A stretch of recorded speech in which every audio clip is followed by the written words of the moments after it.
Tony Vidmar, who survived a late fitness check. In midfield, Neil McCann and Jorg Alberts, they were both doubts for this game too. They've both made it through. And completing midfield, Giovanni van Bronckhorst and Old Firm debutant Claudio Reyna, the American skipper. Not an evening I'm sure that he'll forget in a hurry. Up front, Gabriel Amato, who many Rangers supporters have tipped as the man who could turn it on tonight. And the club's top scorer, Rod Wallace, the only man in a light blue jersey not to have missed a league game this season. But Jim, as we said, the big news tonight, no Andrei Kanchelskis for Rangers. Back to you. Thanks, Martin. We'll talk about him in just a moment. Charlie, you said Celtic were in difficulties tonight. Well, they are in terms of personnel, but on the plus side of it, Stubbs plays and so does Paul Lambert. He's made it. Well, those two, the backbone is the central area for Celtic. Larsson will probably drop deeper with Harold Brattbakk coming in, so he'll be the influence in the creative side. But Lambert, you know, it's about, you know, dictating pace and the control of the game in midfield.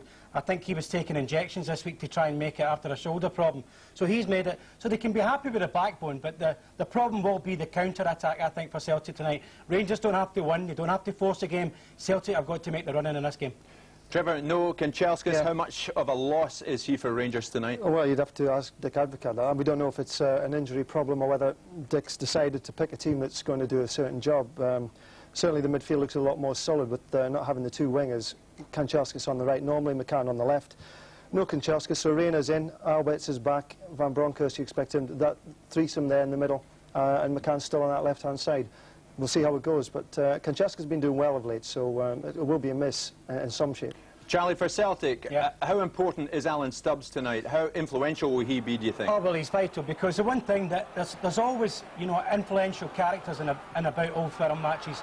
The big man's got to be solid and concentrate non-stop. Amato is starting to find his feet again. He gave him a hard time in the last Old Firm game.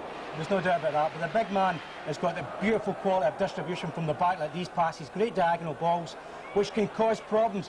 I ain't convinced about Rangers' backlot still. I think people like Brattback's pace can give them problems. And of course the challenge between Viduka and Henry will be interesting. But Stubbs is vital to Celtic. And if he plays well tonight, Celtic might just get something from this game.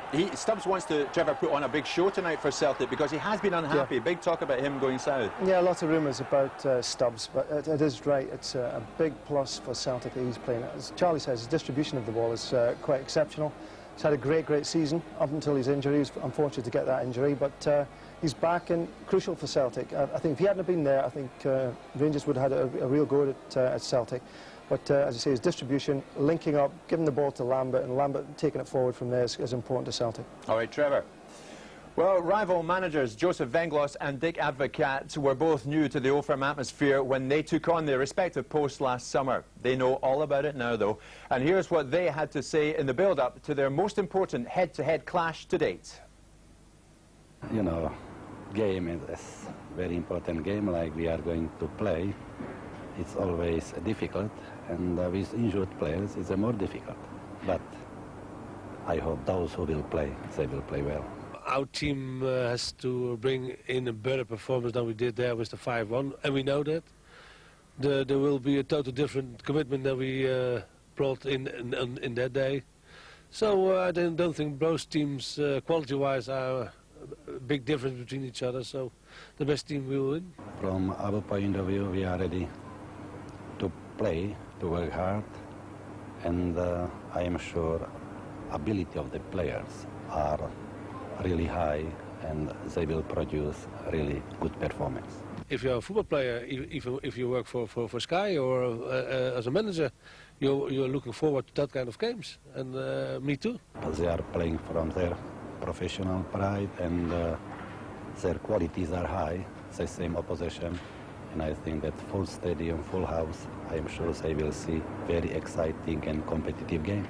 It is a football game. Hopefully we can do it on a football matter, and that's the most important thing. And hopefully for us, for me as a manager for Rangers, that we are the better side in the day.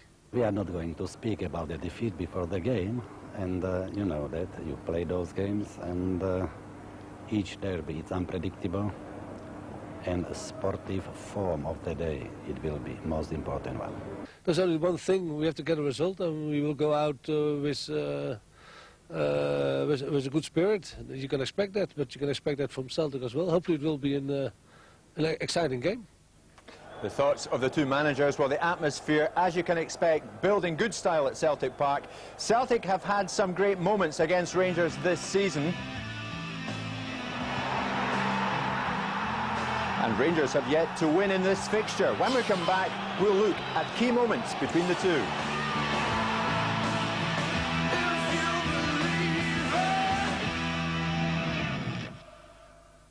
You have to believe me. I did not do what they said I did. I got set up from the word go. We got a fugitive. Divide up and search every house, hospital, hotel, back road, and backwater for Mr. Mark J. Roberts. This is a ruthless killer who committed murder, and I'd like to listen to you explain why your ruthless assassin keeps going out of his way to let people live.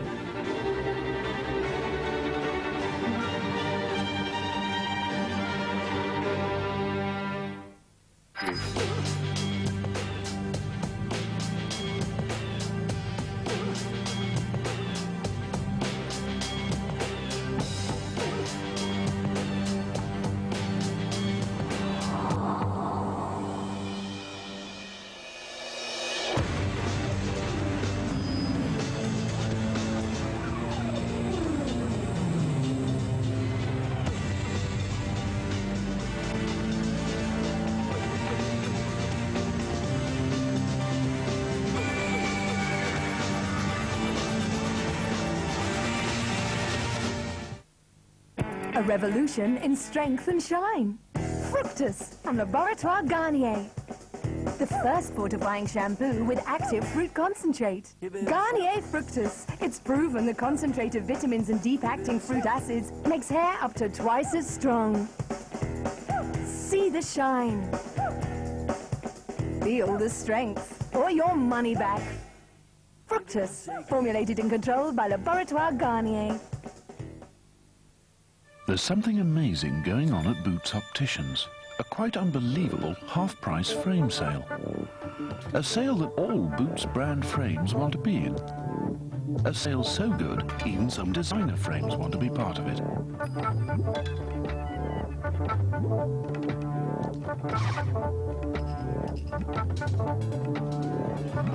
Why not see for yourself before they walk? Crazy for thinking that my love could hold you. I'm crazy for trying and crazy for crying, and I'm crazy for loving you.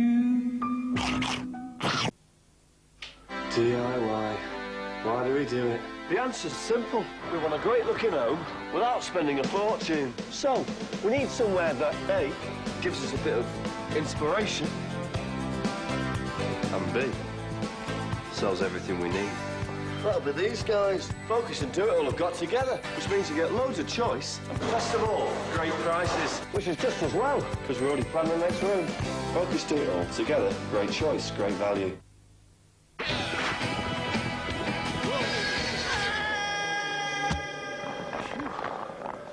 Hi. Because you never know when you'll meet the girl of your dreams, you need long-lasting odor protection. Gillette has created continuous protection antiperspirant for long-lasting protection. Thanks. That keeps you ready for anything.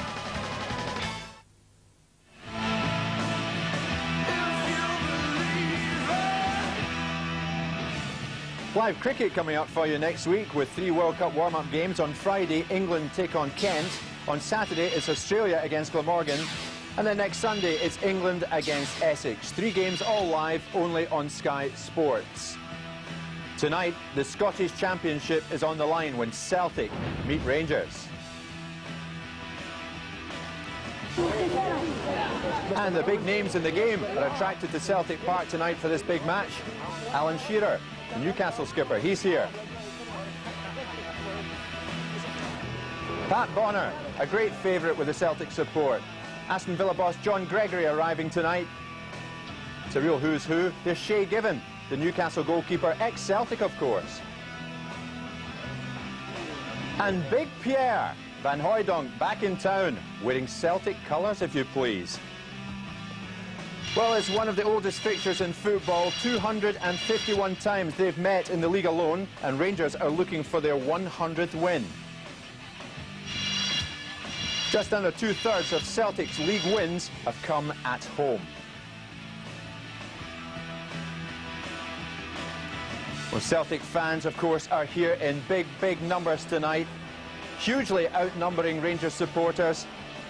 And these supporters you're seeing are desperate that their side wins tonight and stops Rangers getting a victory, which would give the title to the Ibrox club. Well, the odds are about as tight as you'll ever get, with Celtic just favourites at 11-8. It's 13-8 Rangers, with the draw at 11-5. Who'll score first tonight? Well, Henrik Larsson of Celtic is favourite at 4-1. Rangers' Rod Wallace is 5-1. Neil McCann, there's a good bet. He's at 12-1. You'll see that one shortly. Further down the line, Colin Henry is 40-1, and maybe the bonkers bet, Enrico Annoni. Sorry, Enrico, 80-1 he is tonight. Well, the Old Firm have met 3 times this season. The first of those came in September. Well, going into that match, Rangers were top with 10 points from 5 games played, while Celtic were lying 4th, 2 points worse off.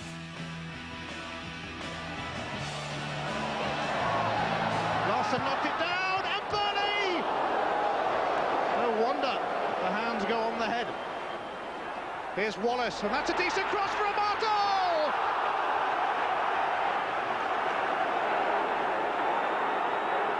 Larsson is over the far side, and that's who he's looking for. Larsson! Oh, it's up the bar, pushed onto it by Charbonnier.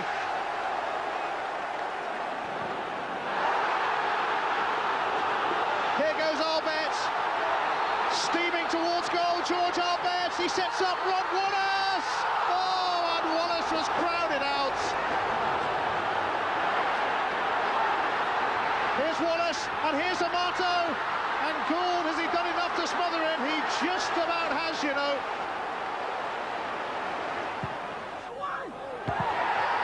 And Miller was in there. Here's Larsson, though. And that's an inviting cross. Missed by Moore. And McKinley! Oh, and Charbonnier with a spectacular save to tip it wide. And stopped! Oh!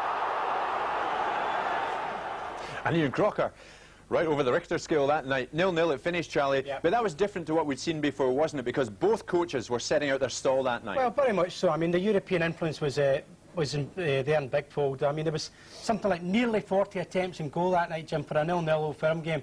There was a lot of composure about it. I did feel there was a European influence. I don't know if you felt the same there, Trevor. Well, not only have you got the European coaches, you also got a lot of European players now. You know, when we played, there's a lot less football, I think, in the games, to be fair. There were a lot less football in the games, but now it's so much more open. And in that particular game, as Charlie says, there were so many chances. It was an indicator for the season, really.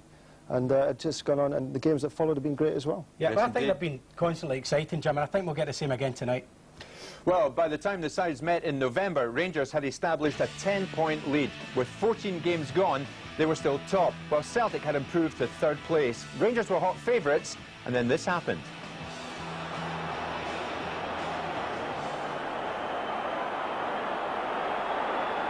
It's a good one by Simon Donnelly. In for Henrik Larsson. And Moravcik!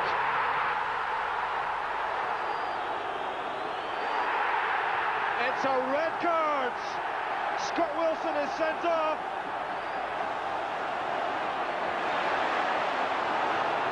Tom Boyd is onside. Number 2 for Moravcik.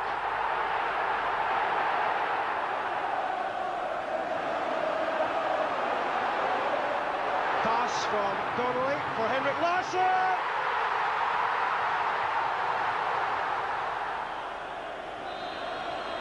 George Albert stepping up, and Van Bronckhorst! A superb strike from Giovanni Van Bronckhorst.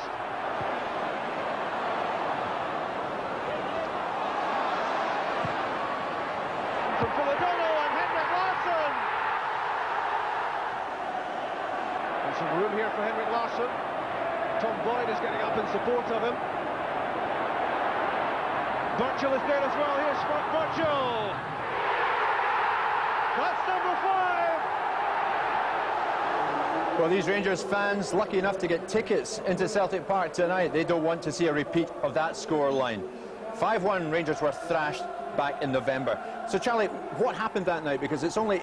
you so seldom get a result like that, don't you, between these two sides? Well, it's highly unusual, Jim, and there's no doubt before that game, I think, from the Celtics' point of view, we thought Dr. Joseph Venglos had picked a poor side. And I think although they're under pressure tonight, you can never write Celtic off in these games. But it didn't look a right good side for me that day, and until Scott Wilson gets sent off, it was fairly even. They were fairly well matched, but once he was sent off, Celtic were absolutely fantastic. Baravchik in particular was impressive. Perini found it really difficult to tie him down, and then Celtic really ran riot. And Trevor, in terms of a learning process for Advocat, this was a huge one for him after that. 5-1, back to the drawing board. Well, it was a real bolt out of the blue. You could never predict that. You were quoting the odds for this game before. I mean, what does it matter? You know, who would have bet on a 5-1 result then? Yeah, it was a learning curve for Advocat. He's going to go back there. He doesn't want that to happen again.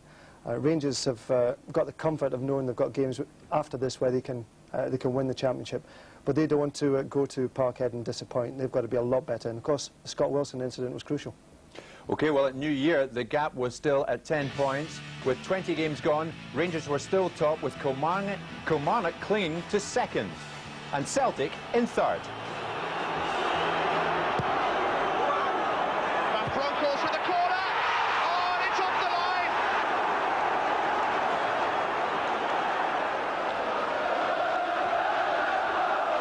Celtic's free kick away by Amoruso. Celtic have taken the lead through Alan Stubbs. Here's McCann, looking to pick out Amato! What an excellent equaliser!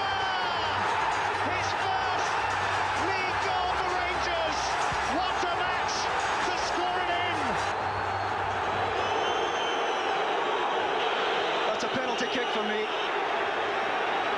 No doubt about it. But he decided otherwise. This is Amato. Oh, Amato!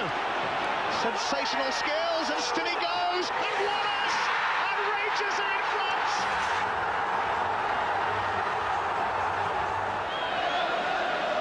Back it goes to Boyd. Baravchik, it runs through here to Phil O'Donnell.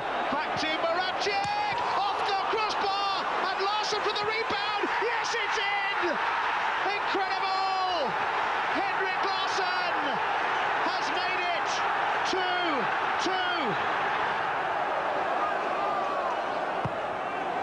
And it comes from Baravchik. Stubbs his header off the bar! 2-2 that one finished. Charlie, how significant then is it that Rangers still are looking for their first league win over Celtic? Well, it won't matter to them, Jim, if they win the championship tonight or they win it next week. They can afford to lose tonight. I don't think they want to. I think they want to make history, and they'll all want to be part of this legends and that's all going about at the moment. But there's a lot to prove within their own camp, whether they're strong enough mentally. I mean, Celtic have had the upper hand throughout this season, and I think actually looked a better team for the majority of the season. But in saying that, it's all about winning championships. Tonight, they had the opportunity. Trevor, when you were with Rangers, did you ever go through a season when you didn't beat Celtic home or away? Probably. I can't remember offhand, but it's all in all, it's such a big event for both sets of teams for different reasons. Obviously, Rangers are very much favourites to win the championship, but the fact that Rangers can go to Parkhead and win it, it just adds so much more spice to this one. Spice is right. So the scene is set. Rangers could win the title tonight. Celtic, on their own patch, of course, are desperate to stop them doing just that. Celtic against Rangers is live after this.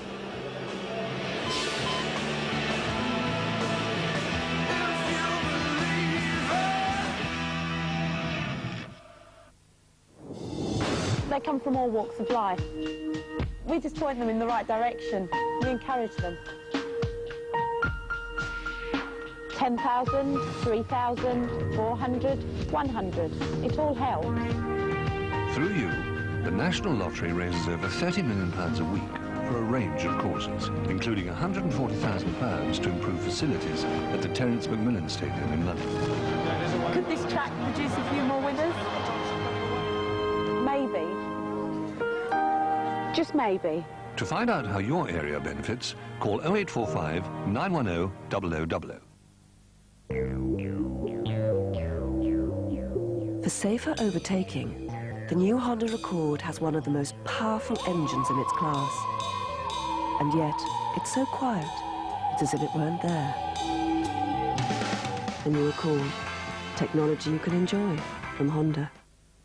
New Homebase Value Basics, essential products at unbeatable prices. Guaranteed. Now you've got no excuses, Neil. With Value Basics, you're better off at Homebase than ever before.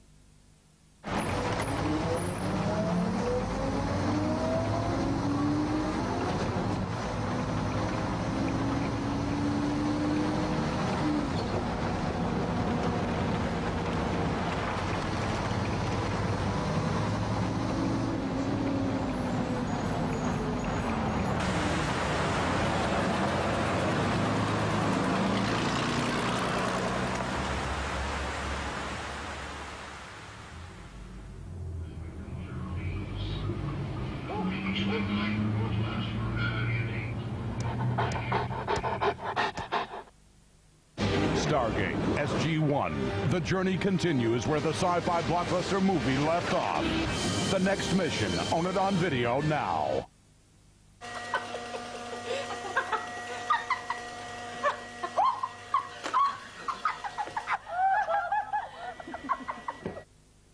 The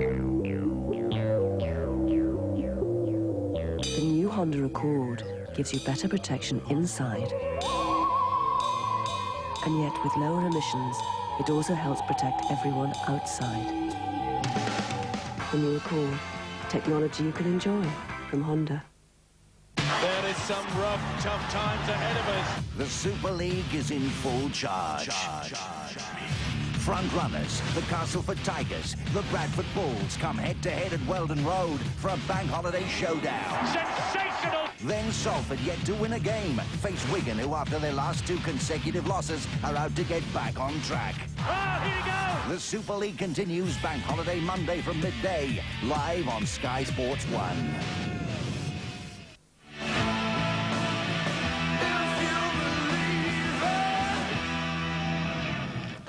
What a match about to kick off. Celtic against Rangers. Charlie Nicholas, how is it going to go tonight? I think Rangers might sit in defensively and hit in the counter-attack. I think it'll be a 1-1 draw tonight, Jim. Trevor Stephen? Well, decimated squad for Celtic. I think that plays into Rangers' hands and I'll go for a Rangers win. OK, Celtic Rangers. Let's join our commentary team, Ian Crocker and David Provan. Thank you, Jim. Well, before we get going, you may all like to pause for breath. There's a good chance you won't be able to again for about 90 minutes or so. Because the deadliest of deadly rivals, the Giants of Glasgow, are about to collide. Celtic are utterly decimated by injuries, with Gould, Blinker, Burley, McNamara, McKinley and Mialby all amongst the casualties. If this game had been played yesterday, Paul Lambert wouldn't have made it either, but they've patched him up and he takes the captain's armband with Tom Boyd suspended. Stubbs, Mahi and Pratt back all return to the starting lineup, and Scott Marshall, on loan from Southampton, is thrown in at the deep end for his Celtic debut. Tommy Johnson, out injured for a year, makes the bench. Well, they don't come any bigger in, and what a night it's going to be for Scott Marshall. I thought that Joseph Englos would have played Vida Reset in that back three and bring Simon Donnelly in, but Marshall comes in and he'll play in a back three in which I think Rico Annone will pick up Gabriel Amato. I think Annone has the physical stature to do that job. Further forward, I think Weghorst and Lambert, although Lambert, we're told, isn't 100% fit, will be absolutely crucial. They'll go head-to-head with Alberts and and I think the outcome of that contest will really have a great bearing on this match. The real problem, though, for Rangers tonight is what to do with this man, Henrik Larsson.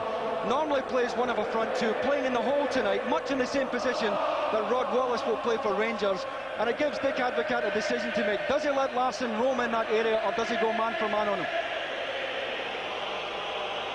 There's no Andrei Kanchelskis for Rangers. He's suffering from a virus. But Neil McCann, George Alberts and Tony Vidmar have all recovered from injuries. Gabriel Amato, not surprisingly, keeps his place after a man-of-the-match performance against Aberdeen last week. And he was an inspiration too in the New Year Old Firm derby. American international captain Claudio Reyna gets his first taste of an Old Firm derby.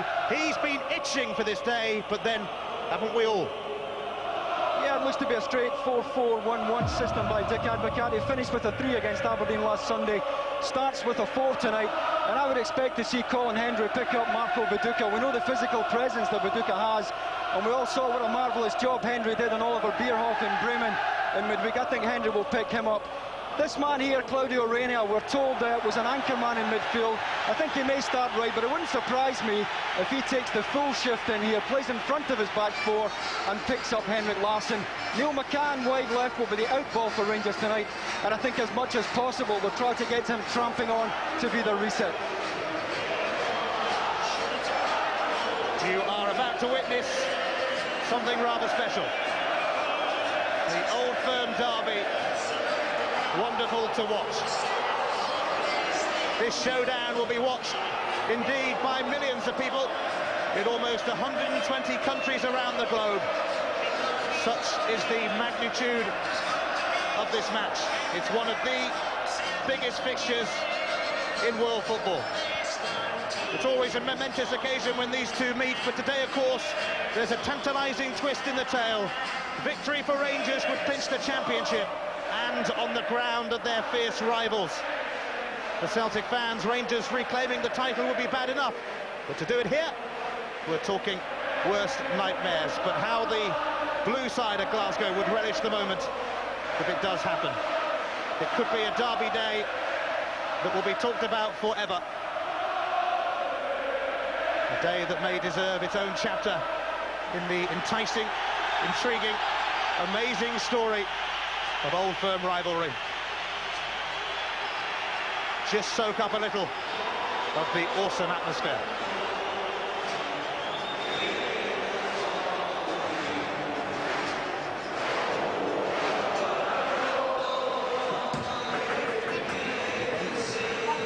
Prepare yourself for Britain's biggest club match at Britain's biggest club ground. The lucky 60,000 inside Celtic Park at their loudest and proudest. Listen to the noise, feel the tension, and experience the passion of Old Firm Derby Day. It's Celtic against Rangers.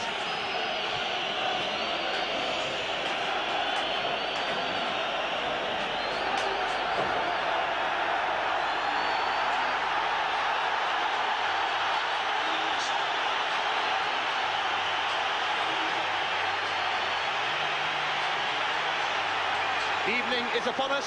Temperatures are falling elsewhere, but not in the east end of Glasgow. Oh no. Temperatures here are rising and rising and rising. Henrik Larsson is Scotland's Player of the Year and Sweden's Player of the Year. 38 goals, but only 1 in the last 4 games. That's a barren spell by his supreme standards.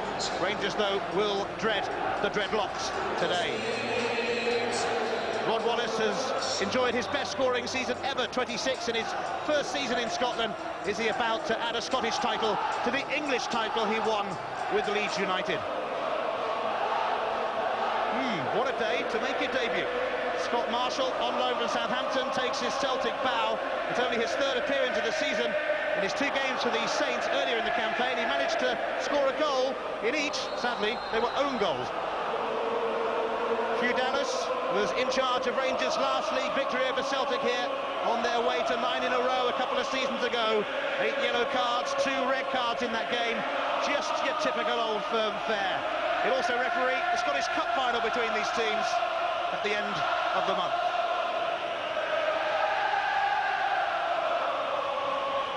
Celtic aiming to go through a season without losing to Rangers for the first time in 11 years. All very good in the pride stakes, but in the prize stakes, Rangers are very much in the driving seat as they target a tremendous treble. There's no point getting comfortable in your seat, by the way. You'll only be using the edge of it. In 1967, Rangers drew with Celtic at Ibrox, a result that meant Celtic clinched the title. 32 years on, is it payback time? A free kick for Celtic, to be fouled by Reyna on Weghorst. Yeah, there'll be a few fiercely contested tussles early on, and I think it's important that Hugh Dallas, the best referee we have in this country, stamps his authority, and I think that's an indication that he's likely to do that.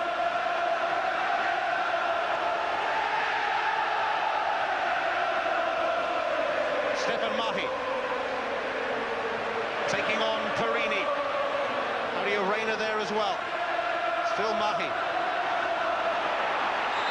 Obstruction on Van Bronckhorst by Weghorst. Yeah, he was never getting to the ball and made an early decision to body check Gio Van Bronckhorst. I don't think it'll be long before Hugh Dallas will produce a yellow card. I think they'll want to give an early message to the players here tonight. There's only so much he's going to let them away with. It's going to be fast, fierce, but fascinating. Mahi. Kaduka. Up towards Bratman.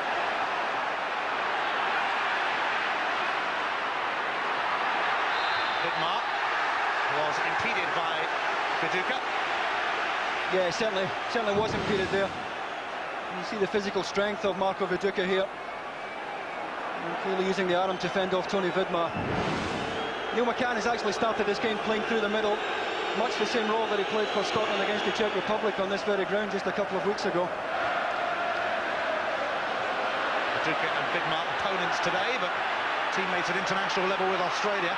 Alberts making excellent progress. Here's McCann, and he's tried to pick out Wallace. Oh, and it cannoned off Only. And back into the hands of Kerr. Yeah, Stefan Mai does superbly well here. Neil McCann skins Rico Ononi here. Takes him on the outside. And look at Mai, the outstretched leg. Rod Wallace had a tap in otherwise. Not surprisingly, whilst we were watching that replay, the ball quickly went from one end to the other. And now Sergio Perini has conceded a Celtic corner. It's a bit like that in the Old Firm games.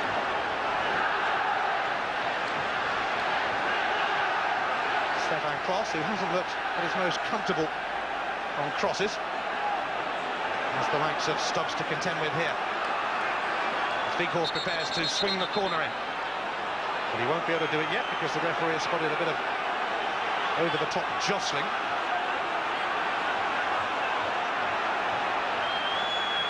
I think they're stuck together, those two. Weghorst, in the end, saw his corner cleared by Amato.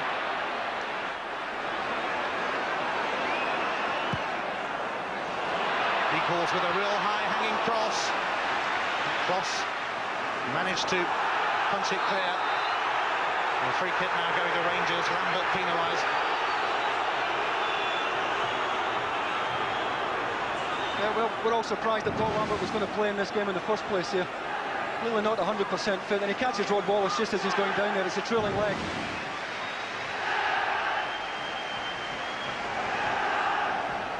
To Joe Venglos, unbeaten against Rangers this season.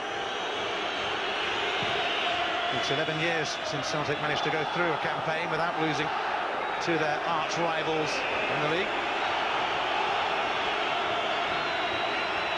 A Dutchman won the title last season, of course. That was Wim Janssen with Celtic, and Dick Advocaat follows suit with Rangers. Well, he's been under real pressure. If you spend £56 million to win the Scottish Championship and you come up short, you're going to take some stick in this town, I'll tell you. And he must have been feeling the pressure in recent weeks. He's a real no-nonsense character, and he's watching a real no-nonsense contest. And Bronckhorst to take this Rangers free kick. Hendry yet to score for Rangers. This will be a heck of a time. In from Van Bronckhorst, but that will drift away.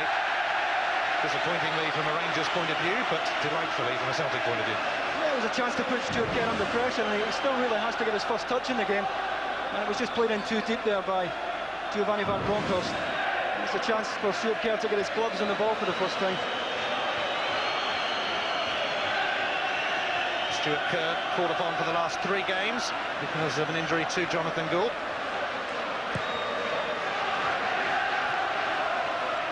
Nudged on by Larsson.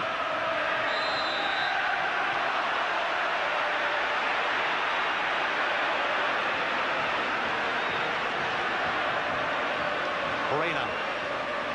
Amato, who scored one and set up the other for Rangers in the New Year Old Firm game. Wallace. Stubbs goes with him.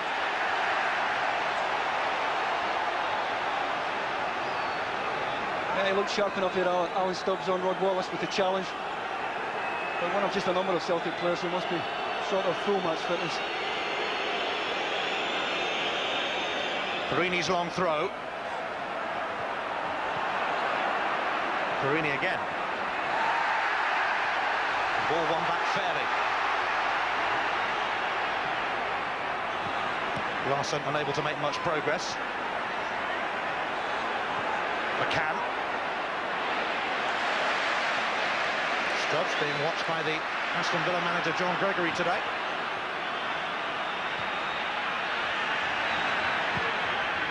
Celtic rejected a Villa bid earlier in the season. Brackback now. Is he passed out of the way? He was by Amoruso, and it's a free kick to Celtic. Yeah, it's a rash challenge. It's needless as well. It was goal side here.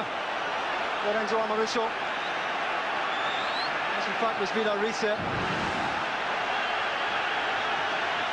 An example there of just how the pace of Harold Brackback could trouble a Rangers defence playing with a flat four this evening.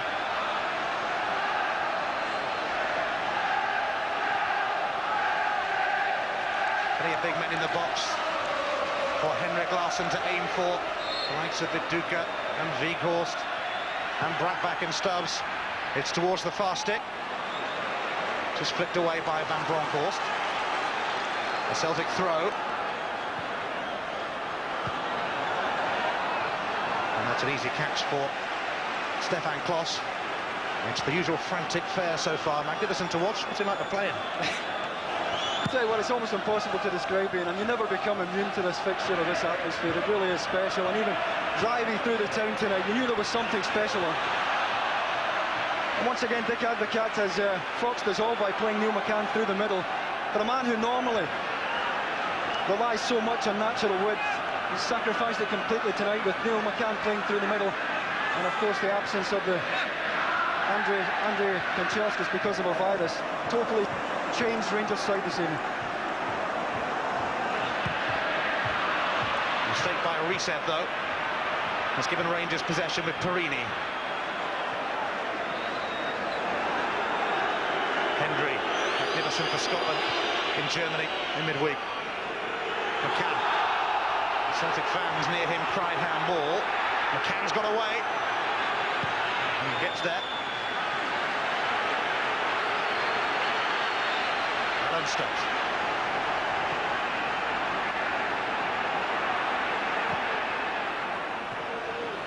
Interception from Hendry.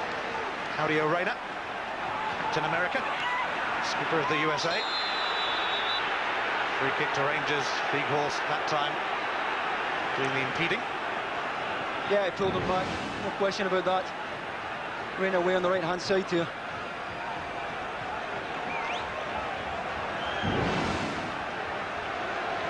Hugh Dallas just having a word with Morten Weghorst, who I think will find the pace of this game pretty testing in the early stages, at least. Still on the way back to full fitness. Rangers seeking their 100th league victory over Celtic today. If they get it, they are champions. McCann's header will drop behind for a goal kick. In the previous 3 Old Firm meetings this season, we've had 2 draws and a rather famous Celtic victory by 5 goals to 1. A result that would have hurt Dick Advocat.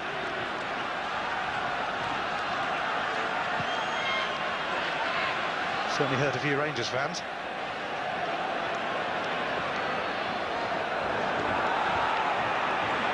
He finally realised it was coming through to him. Enrico Annoni.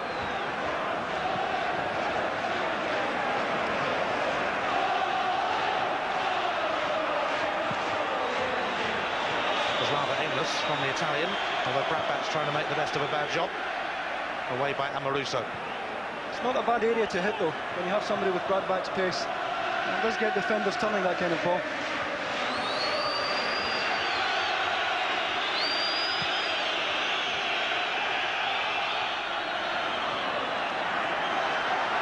Paducah. Weghorst trying to escape the crowd of Rangers players around him. Stubbs. Scott Marshall. That's a peach of a pass that Larson can sneak in. Vidmar just did enough and is assisted by Van Bronckhorst, who takes the direct route up to Neil McCann. And Anoni is alert to his presence. Yeah, Rico Anoni seems to have been given the marking job on Neil McCann. And given McCann's form recently, it's going to be a demanding night for him.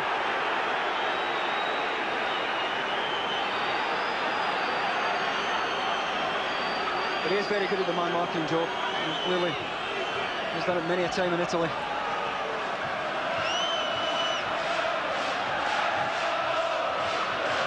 Celtic's 5-1 win here in November.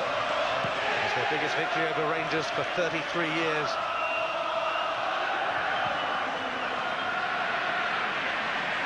Tony Vidmar missed last week's game against Aberdeen with a leg injury. Van Bronckhorst slice it through here to Rod Wallace, and it's in from McCann, and Rangers have the lead. And are they edging towards the title? Neil McCann is buried underneath his celebrating teammates. Yeah, it all came from a good early ball from George Alberts to release Giovanni Van Bronckhorst here on the left. Rod Wallace wanted it in behind and got it, and nobody picked up Neil McCann at the front post. And although he's stretching, it's well controlled. All he's trying to do is get it on target, and nobody picked up McCann's run to the front post there.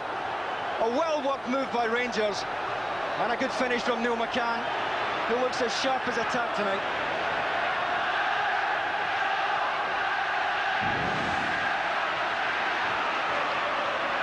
Rangers draw first blood.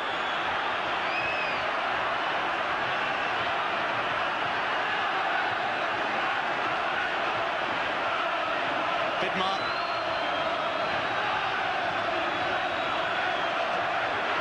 McCann and Marshall on the chase for this. And it's a free kick to Rangers. Marshall fended him off unfairly. Yeah, I mean, he tried to usher the ball out of play, and so often we see defenders getting the benefit of the doubt here. But it was a long way from the goal line when he tried to hold McCann off. And I think Hugh Dallas is right there.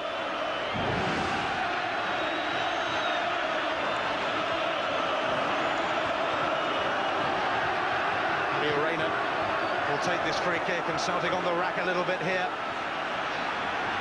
Already a goal down and having to contend with this. Although, to be fair, it wasn't much to contend with in the end.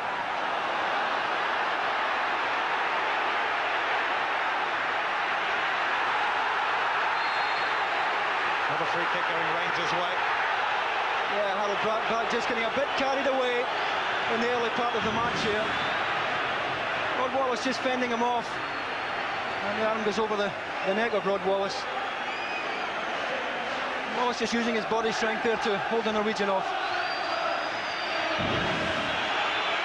Reset. How will Celtic, severely depleted Celtic, respond to that Neil McCann goal? Here he is again, McCann. Now Wallace. Going to be another Rangers free kick, much to the frustration of Stefan Mahit and co. Yeah, Celtic just losing their discipline here, and this will be a yellow card for dissent.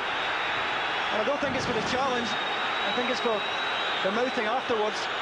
And he claimed that Wallace used his right elbow, and he appeared to there, but the reaction of Mahit was unacceptable. And you just don't get away with this dissent when Hugh Dallas is in charge. The right elbow does go up, and he does have a point. But what's his reaction after that? I think he talked himself into a yellow card there. Well, he got sent off in one of the Old Firm games last season.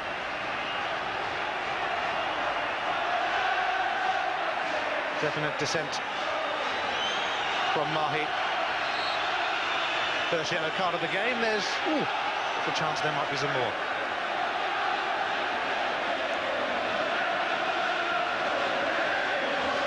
Lambert is now getting spoken to as well. He was also leading the Celtic protests in a rather fierce manner.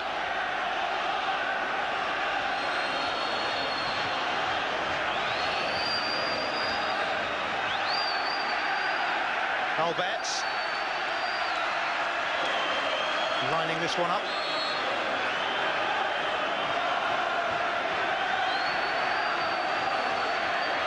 Stuart Kerr knows what is coming. In fact, he doesn't, because Alberts called everyone, including perhaps his own teammates, and I'm sure that worked on the training ground in midweek. Well, you wouldn't be surprised to see George Alberts trying his luck from that distance. He's trying to knock it into Matteo's feet, but Scott Marshall did a good job in picking him up.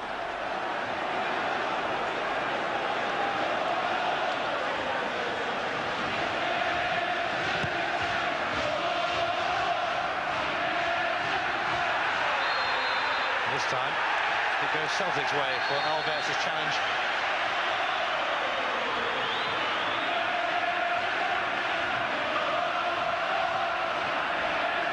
Stubbs. Viduka chasing this, but Amoruso favourite to get there first. Hangs onto it grimly. Good recovering challenge from Viduka. Yeah, Amoruso just wanted too long on the ball here. That was a good sliding tackle by Viduka. That's going to be a fair old contest between that pair tonight. Amoruso made his Rangers debut against Celtic in last season's Scottish Cup semi.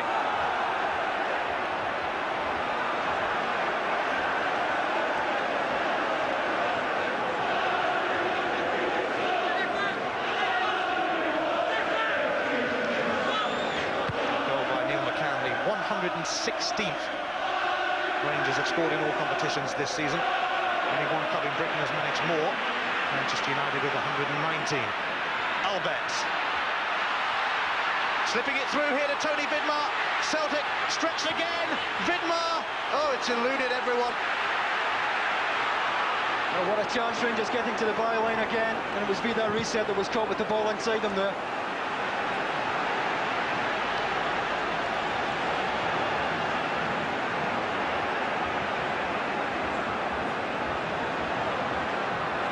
Viduka.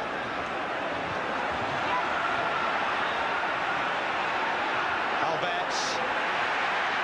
Lambert's challenge. Viduka. There's a bit of space for Reset. Can he exploit it?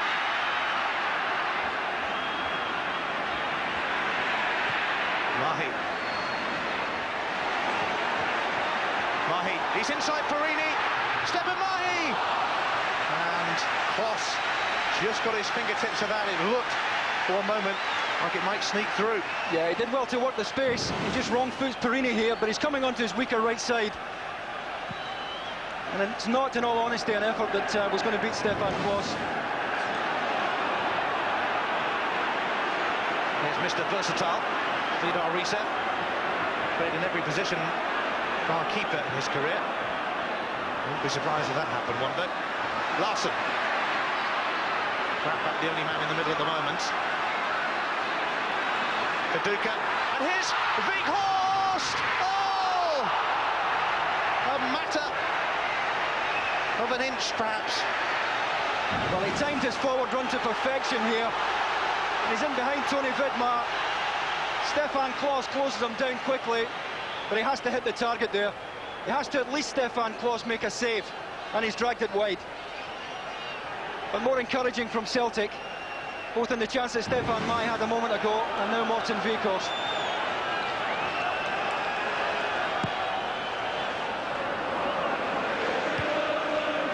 Mahi's header.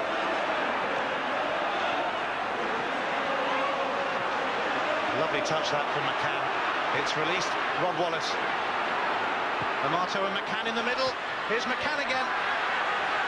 Goal kick, and only just doing enough to put him off. It's a great front post run again, though, from Neil McCann. As the ball comes in, he's stolen a yard on Rico Annoni, and although he doesn't get it on target, he's under pressure from the Italian. It's another terrific run by Neil McCann. Well, the goal, Rod Wallace wasn't picked up first of all, and more importantly, nobody near Neil McCann as he tapped it into the net. And that will be the annoying thing for Joseph Venglos, that nobody was tight on him. He was never put under pressure. George Alberts. Giovanni van Bronckhorst.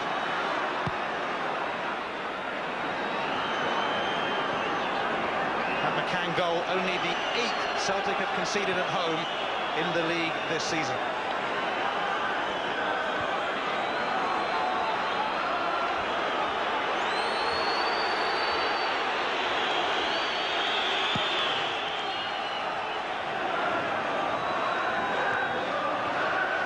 Larson.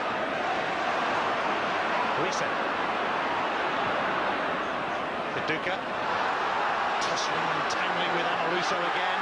And Viduka's won that particular duel. He then had to step past Vidmar. So couldn't quite manage.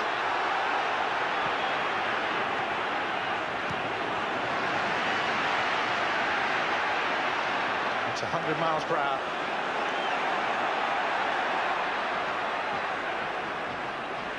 Weghorst. Just got a little too much on it for Mahi, but he will get there. Not to any great effect, though. Yeah, Martin Weghorst just asking too much of his wing back there. The side flag immediately went up. I will be disappointed in the manner the goal was lost. Nobody picked up Rod Wallace. And Neil McCann was unchallenged when he finished it off.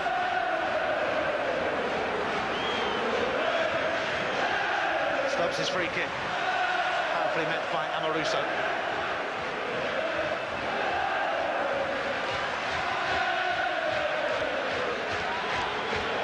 These two meeting at the start of May, as they will at the end of May in the Scottish Cup final at Hampden Park.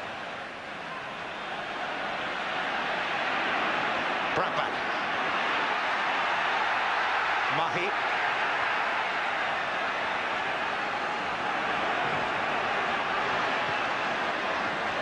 Viduka. Free kick, and it's going to be a card for Amoruso, is it? No, it's... might be a little warning, maybe. Yeah, that's the danger for Lorenzo Amoruso, that he gets a yellow card early on. And he doesn't take any of the ball there. And the fear for Amoruso would be, if he were to pick up a yellow card, could he get through the rest of the contest with Viduka without being shown a second one? Well, he wasn't shown a card that time, but the offence would have been noted. Larsson's free kick.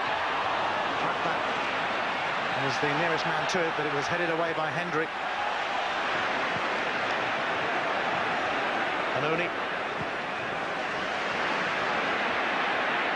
Lambert. Marshall. Reset. And Reset has got away from Van Bronckhorst, and he's delivered a decent cross. Stubbs is in there. Oh, straight into the rather grateful gloves of Kloss. Yeah, he had Marco Viduka at the back post. Reset does well to get away from Van Bronckhorst. A good deep cross. And look at Viduka at the back post, completely unmarked. And Stubbs just couldn't find the angle to put him in. Stefan Kloss under no real pressure there, but Marco Viduka knew that had it been squared to him, it would have been an easy chance. Alberts.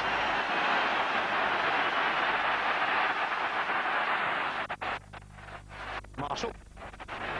His brother Gordon plays in goal for Kilmarnock, of course. Reset. Viduka. And Amoruso sent it out for the throw. Yeah, he did very well, not for the first time in the game either. And he's the wrong side of Viduka initially, but he manages to get goal side eventually and does enough.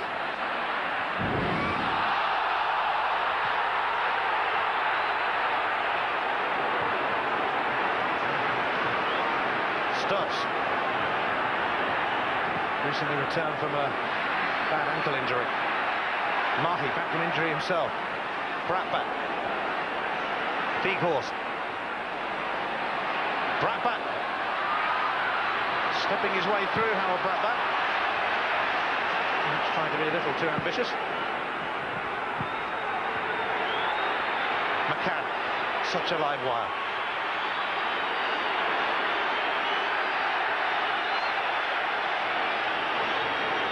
McCann's magnificent efforts appreciated by the Rangers fans.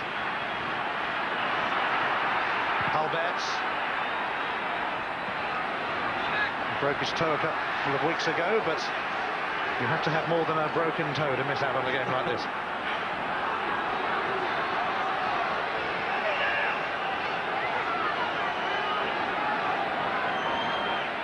Never a quiet moment on the touchline when Dick Advocaat is around.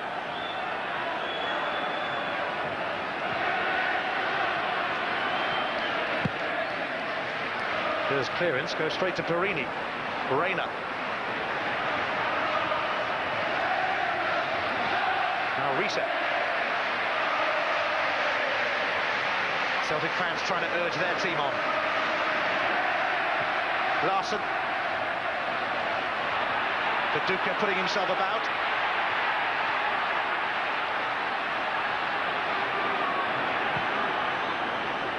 Larsson. That was a little awkward, but Stubbs will get there.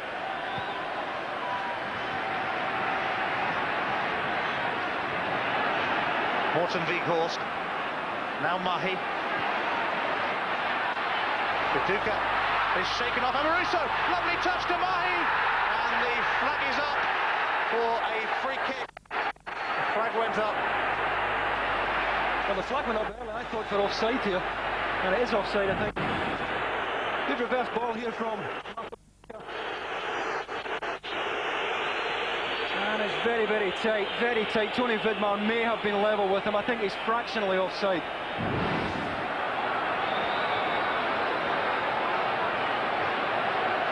You really can't take your eyes off this one for a second.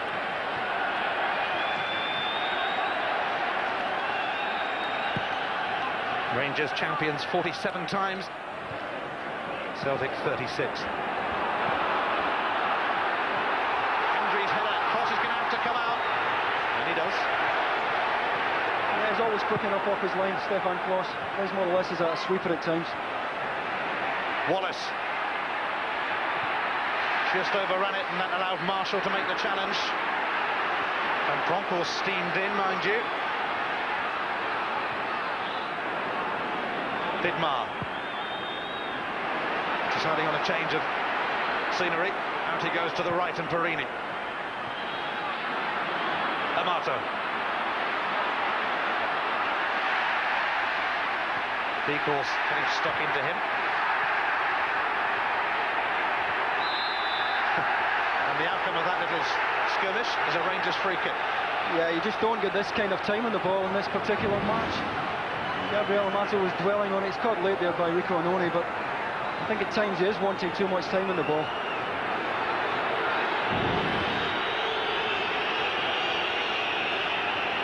Marto, a big favourite with the Rangers fans. Not a big favourite with the manager, though. He's been a bit part player, really, this season.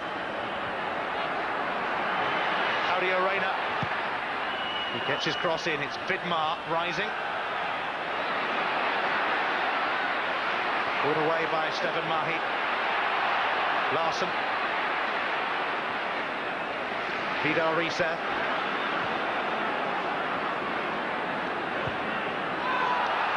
Late challenge then by Vidmar on Reset is going to bring a cut. Yeah, and he's unhappy about it, but he certainly did catch Vidal Reset late here as he switched the play from one side of the pitch to the other. Just plays it away here with the outside of his right foot. He was taken late by Vidmar, the hand goes up.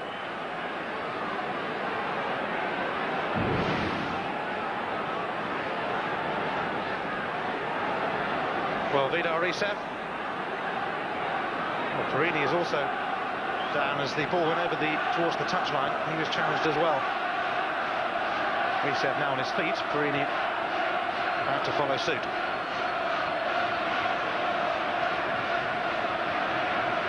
Two bodies sprawled out. Pretty normal, really, for this game. Well, every 50-50 is so fiercely contested. And so far, I think Hugh Dallas has handled it all superbly well.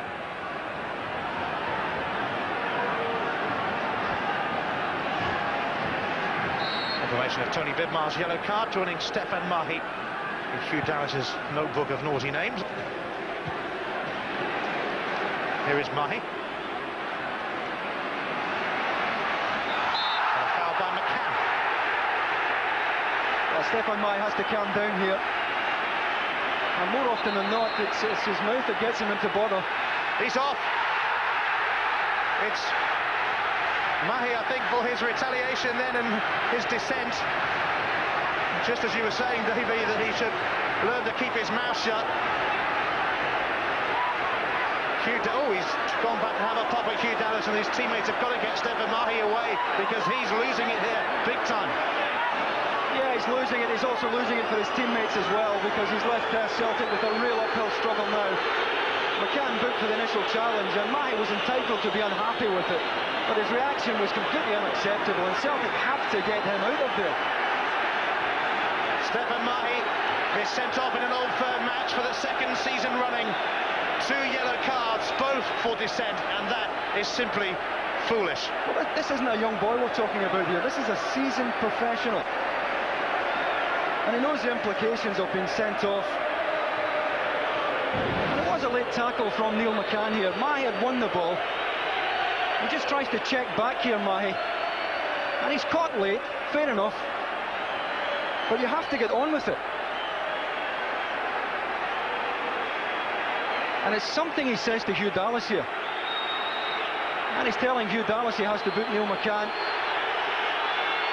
And I have to say, on reflection and looking at that, it is harsh. But he should know on a yellow card, he's treading thin ice, he has to keep his mouth shut. And he's chanced his arm with Hugh Dallas, and he's picked the wrong referee.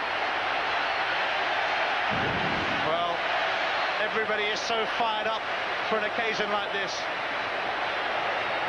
But Stefan Mahi was a little too fired up. And he is distraught as he leaves the field of play. He's in tears. I think you can see what it means to him.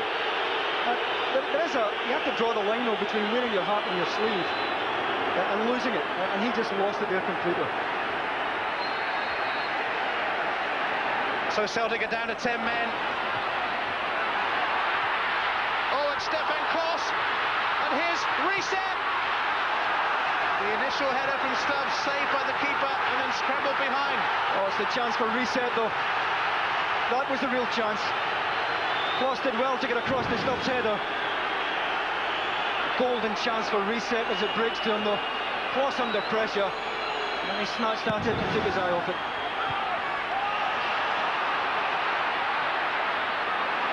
Well, this is a game that always lives up to its billing. Extraordinary excitement. 10 men Celtic, trailing Rangers. It's a rewrite of the script 20 years ago, Ian, when Celtic clinched the title here with 10 men against Rangers. I wouldn't bet at the moment on history rewriting itself. You played in that game, in that 4-2 win. Did you have a good game? Of course I did. Very silly. Neil McCann picked up a yellow card as a result of his challenge on Mahi, who also got a yellow card, but it was his second of the game. And that, as we all know, equals red. And Mahi looked ready, really, to almost assault Hugh Dallas.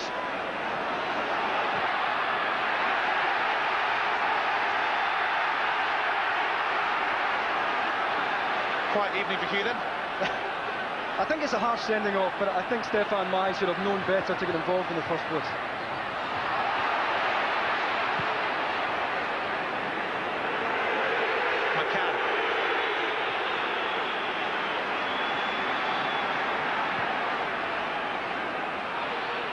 It drops here for Harold Brattbach.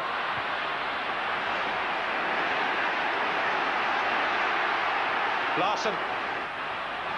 Cut out by Amoruso.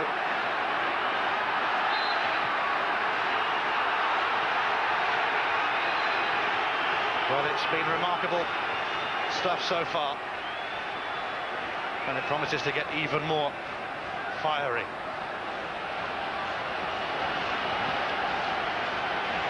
Celtic, a goal down and a man down. So far they haven't pulled either of the front two off the front to step back. I thought they would have pulled Viduka back and left Brad back up, or vice versa, but so far the two of them are still pushing on to Lorenzo Amoruso and Colin Hendry.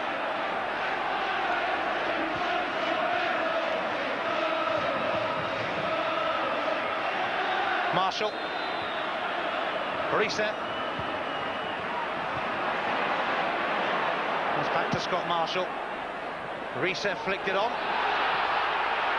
Viduka thought he was given a little shot then from Amoruso. Hugh Dallas didn't think the same way. He's been so tight on him from the word go. He's handled Viduka very well tonight, Amoruso.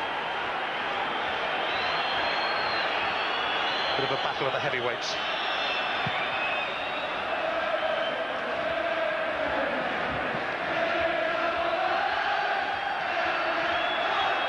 Perini. Bratback fouled in then.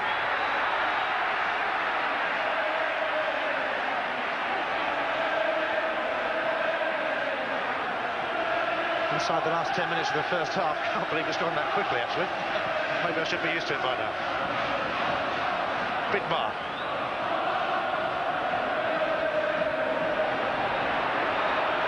Alberts. Amato takes it over. He was about to have a go. Alberts might be able to have a go. Good intervention from Reset.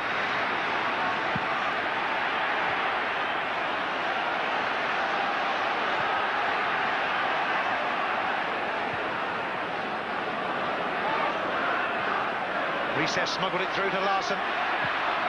Looking for Bratback. It's going to drift away though. Yeah, Bratback had made a good run, but he just got the angle of the delivery wrong.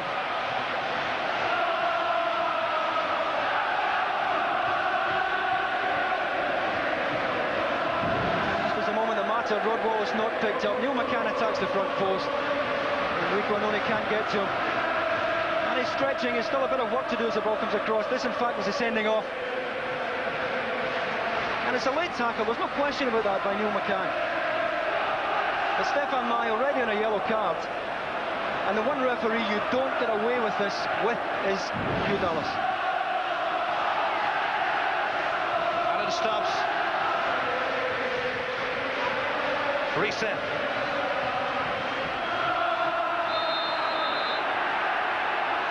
And Amato and Reset squaring up to each other now. Hugh Dallas was very quickly in then, brushed them both out of the way.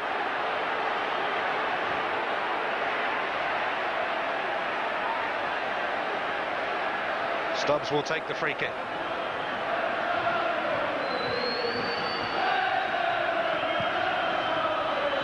It wasn't one of his better ones.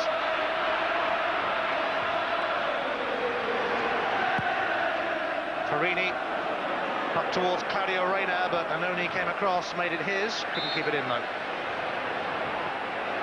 I just wonder how much longer Celtic can play at this pace with only 10 men. And Rangers will sit in now and pace themselves, and they're always liable to hit Celtic on the break should Celtic continue to commit so many players forward.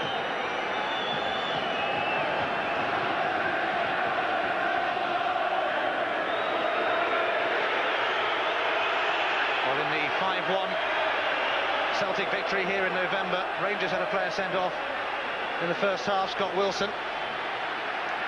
This time around, it's happened to Celtic with Stefan Mahi ordered off, 2 yellow cards, both for dissent, and that really, when you're playing professionally at this level, is ridiculous.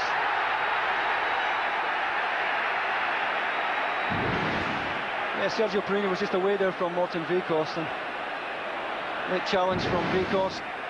It's either a free kick or a corner out there. It's going to be a free kick. No, it is a corner, I think. Rangers thought it might be a free kick.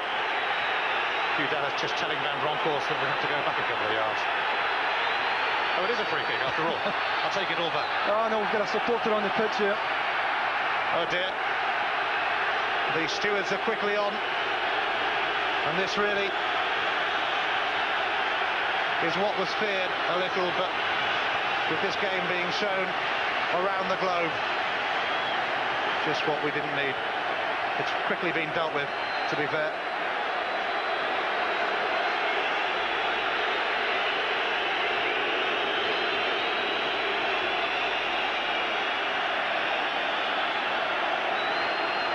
Right, it is a free kick.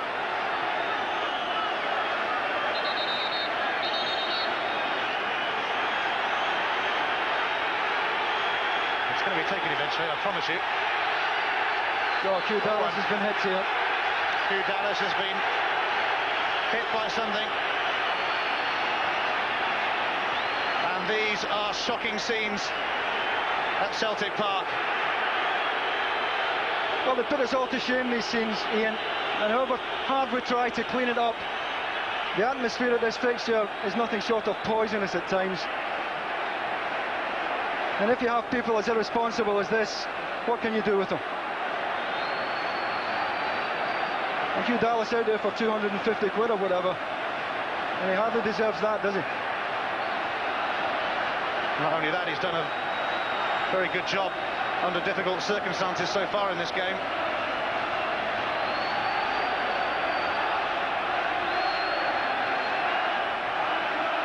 And that is a real nasty gash for Hugh Dallas.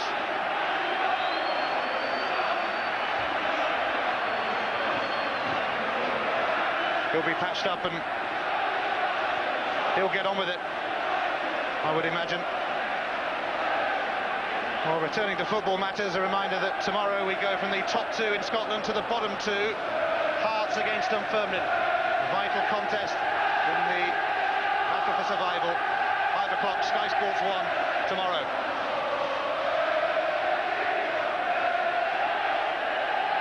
Well, words almost fail you after an incident like that.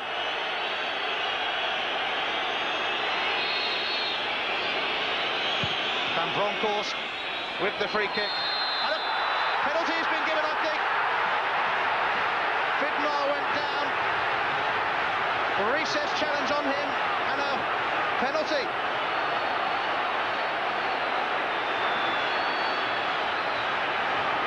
There's some confusion as to what is happening here. Yeah, it's flipped into the back post. You can see Reset his arms round Tony Vidmar there. I don't think he needed a lot of encouragement to go down, but the hands round the waist there. And he goes down. And you can't question Hugh Dallas's courage in giving the decision. Well, there's another fan come on now, and this is getting absolutely desperate. This is becoming a really sorry day for football. And perhaps in this day and age, the passions involved in this game run far, far too high. It's a penalty to Rangers, and that means George Albertz.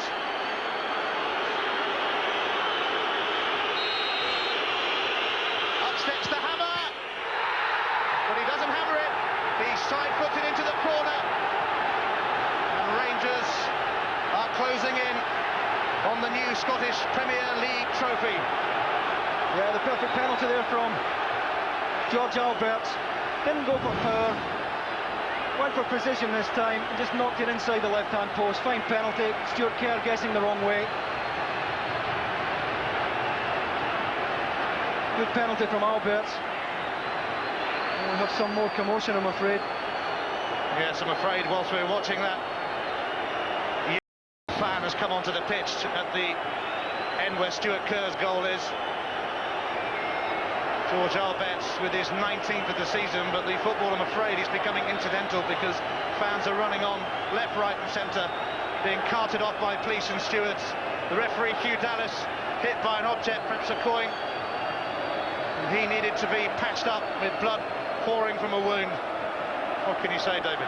Well, it's not sport, is it? I just wonder what the foreigners out there are thinking of this. And they come over here and they enrich your game, and you must wonder if it's all worthwhile at times.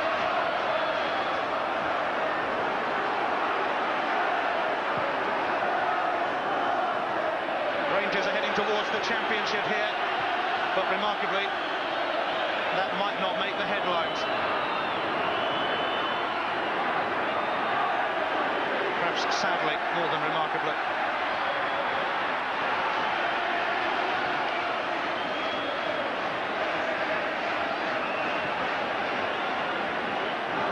Here's Scott Marshall. Reset.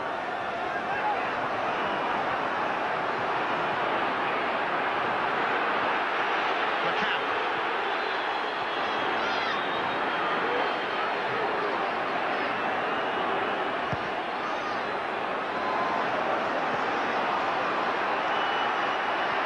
Reset. Bradback caught Amoruso then. Just thinking back to that decision from Hugh Dallas, what a decision to make after he'd been hit within seconds, awarding a penalty. Well, it might be seen as vindictive, but he was brave enough to point to the spot, and Reset was clearly holding at the back post there, arms round Tony Vidmar. Brave decision, lesser men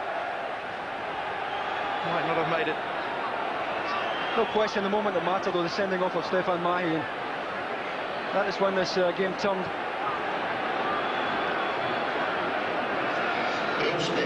Here's Gabriel Amato. There's a public address announcement being made asking the spectators to stay off the field, and let's hope that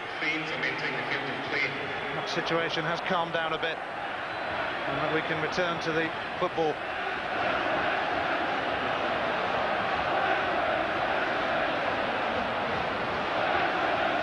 Having added on time in the first half.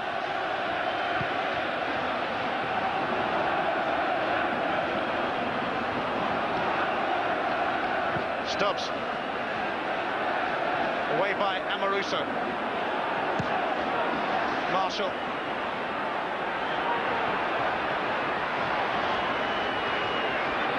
Weghorst.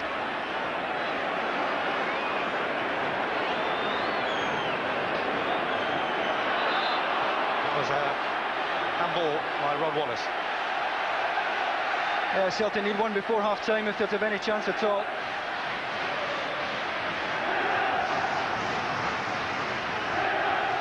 Larsson's free kick. Amoruso made contact with that, and it was nodded behind by Morten Weghorst. Yeah, once again Amoruso was so tight on Viduka. And we've seen Viduka bully defenders this season. He hasn't managed it with Amoruso so far tonight. Look how tight he is there. Good defending.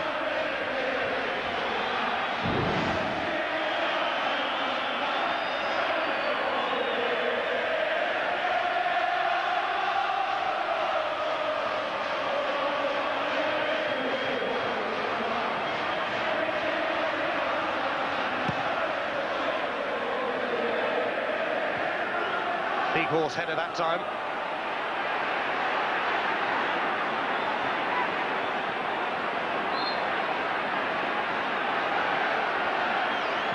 Larsson's quick free kick, looking for Pratt back here, and cross came, and Vidmar just did enough then to shield Bradback.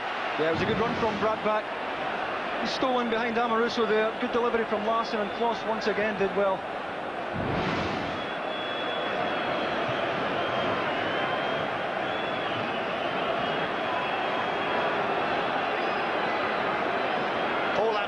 Celtic's captain for the day in the absence of the suspended Tom Boyd.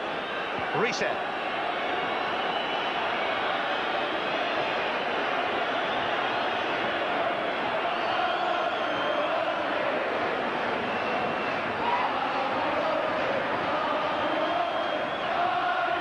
Here's Scott Marshall.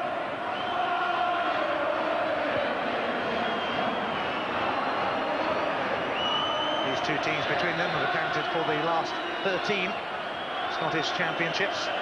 Rangers with 10 of those, of course, as the whistle goes for half-time.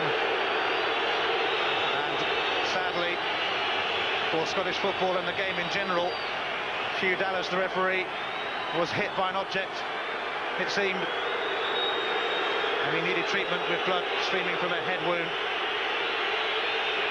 Several fans ran on the pitch, but let's concentrate on the football aspect here. Rangers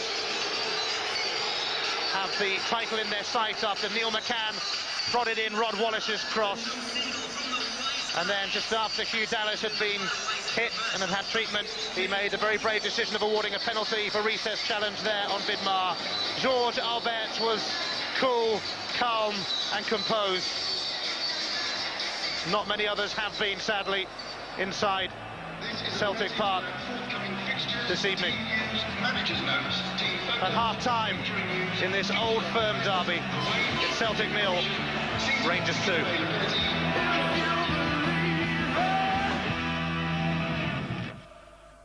A Manchester United player has to want the ball.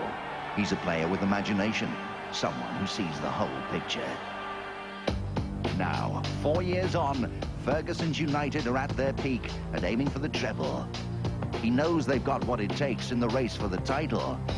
But he also knows that when United travel to Liverpool, anything could happen. A Ford Football Special, Wednesday at 7, live, Sky Sports 1. I'm part cosmetic consultant, part sculptor. My art lives, it moves. Implants, nasal refinement. You can defy the aging process.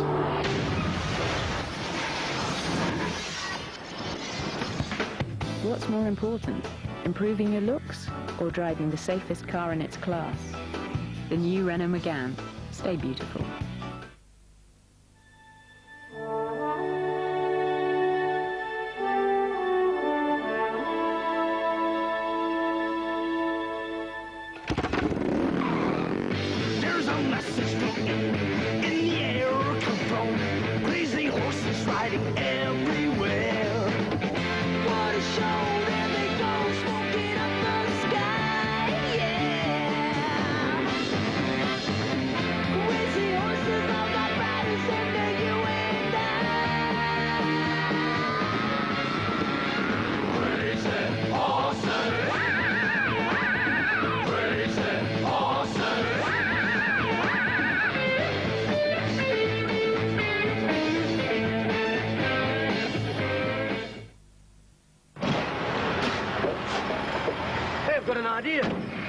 While you've got that open, we could lay our new gas main in it.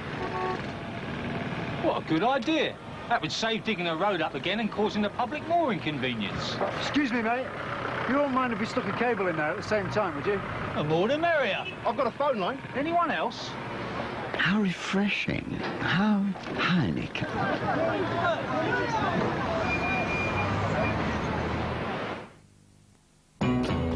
Here, thank goodness I came. Norm's the name, sensible's the game. Oh, what a skimpy garment. It's just a pair of underpants upside down. This is you, polyester, double stitching and boiling the bag. Grey will never go out of fashion because it's never been in fashion. Listen to me, it's Norm. That's not a skirt, that's a belt. Wear orange and everyone will look at you. Oh. Twix, a break from the norm. Visit Homebase now and you'll find more money-saving offers than they've ever had before. More offers? Homebase have over 100 different power tools at up to 25% off. But these will keep him busy. All laminate flooring reduced by up to 25%. But see what I mean? Oh. And all wood care products have up to 20% off. But Leslie! With offers like these, Neil, you'll be too busy for butts. With more savings than ever. Oh, you're better off at Homebase. What good is a van that's unreliable? No good at all, which is why this van isn't one of ours. That's what I call a van, mate.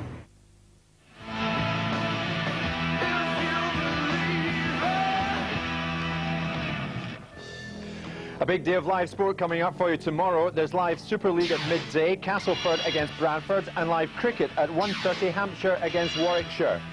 There are two live games of football at 2 o'clock, the Women's FA Cup final between Arsenal and Southampton, and at 5, a big relegation battle in the Scottish Premier League as Hearts take on Dunfermline. And at 8 o'clock, more live Super League, Salford against Wigan. So over 15 hours of live sport coming up for you tomorrow here on Sky Sports. At Celtic Park, in a hectic and at times thoroughly ugly first half, it's Celtic 0, Rangers 2. Stefan Mahi of Celtic was booked and then he was later sent off. Rangers' Wiedmar and McCann have both been booked. And as that shows, Celtic have had more of the first half. Now, these are the scenes at Celtic Park as I speak. Sadly, there is a fan being treated in the crowd, and unconfirmed reports have come to us that he's come down from the tier above.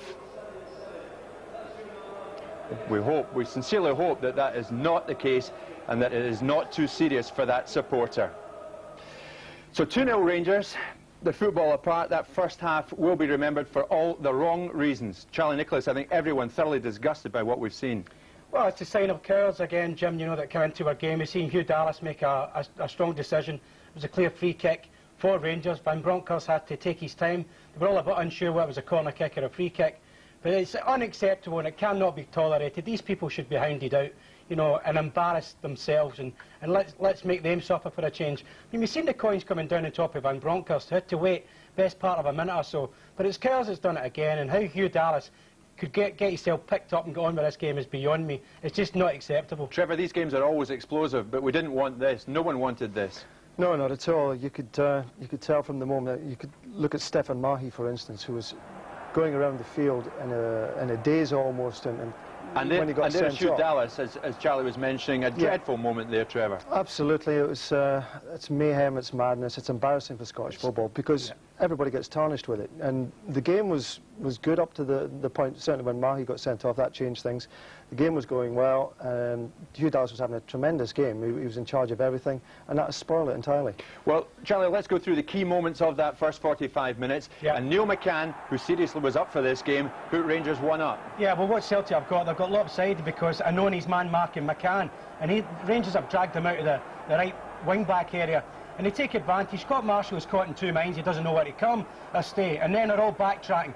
It's a lovely cross from Wallace, and McCann is in beautiful position. His pace has been too much for Anoni, and he's been a constant problem for Celtic throughout the first half. Yeah, completely torn apart there by Rangers. And as Charlie said, it's McCann who's just caused the problem. His pace, his movement, and that is where Celtic have been pulled apart. The only chance that Celtic had there was Wallace didn't put a good ball in, and he put a great ball in for McCann. Well, Trevor, Mahi had been booked and then he was sent off, and he's been red-carded, not for the first time in Old Firm games. What was he thinking about here? There's a lot of tension in the game, but you know, this is uncalled for, his reaction here. Prior to this, his booking was, he shouldn't have got the booking in the first place, and then this was just an overreaction. McCann has fouled him, there's no question of it. Hugh Dallas may have been going to, as he did, he in fact booked McCann. But this reaction from Mahi is asking for trouble, and as Ian Crocker said and David Providence said, you don't do that sort of thing with Hugh Dallas. You don't provoke him, he will react and get you the red card if it's necessary. And Mahi shouldn't have done it. And Charlie, you don't do that kind of thing in an Old Firm game, as you know, as David Providence knew. Listen, I mean, it's okay being fired up, but you've got to be controlled in certain areas. I think it actually worked badly and disadvantage for him since his first booking. He got the yellow card, and quite rightly so, for a foul on him. He was complaining about it. He let Hugh Dallas know, but he continued for about another 10 or 15 seconds after that first booking, and that is never going to be forgotten by the referee. Then, as we know, Dallas was poleaxed by a coin shortly after that, and then penalty incident, amazingly, penalty awarded to Rangers. And well, Trevor, was this a penalty? Charlie, was it a penalty? Well, we were discussing, we thought it wasn't conclusive that it was a penalty. You see that very often in penalty areas. I don't think Hugh Dallas had the best of views on that, but there was. On replay, there was definitely a bit of pulling. It's certainly a strong decision, Trevor. There's no doubt about that for Hugh Dallas. I mean, you can understand that he's under pressure constantly. I don't think it was a clear-cut penalty kick. But Hugh, I think, was in a decent position, and I think he had the strength to do it, then you've got to go along with him. Yeah. I mean, he's made very few mistakes, and he's taken a coin in the head for his troubles. But it was a strong decision, but I didn't think it was conclusive enough for me to give one. Well, after all that, as things stand at Celtic Park, it is 2-0 to Rangers. But look at this, the supporter who think we fell from the top tier singing as he's being carried out of the ground. We're back after this.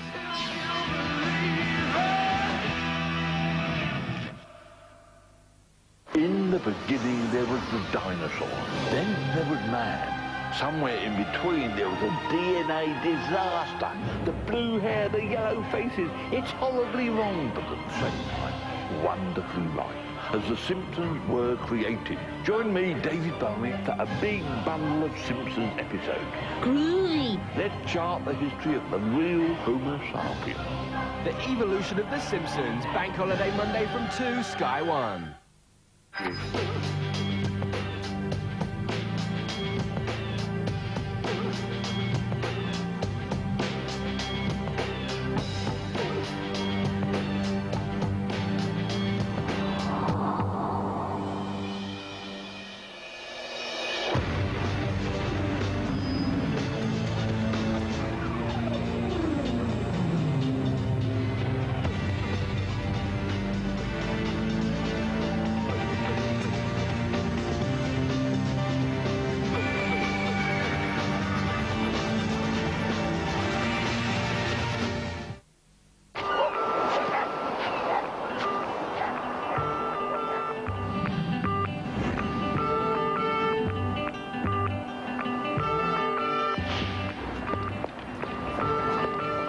Wouldn't it be nice if you could take your time on your mobile?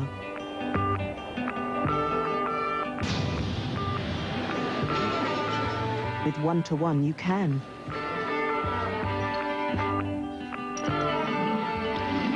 Because local and national calls are only 10p per minute daytime and 2p per minute evenings and weekends. One to anytime. Take your time, anytime.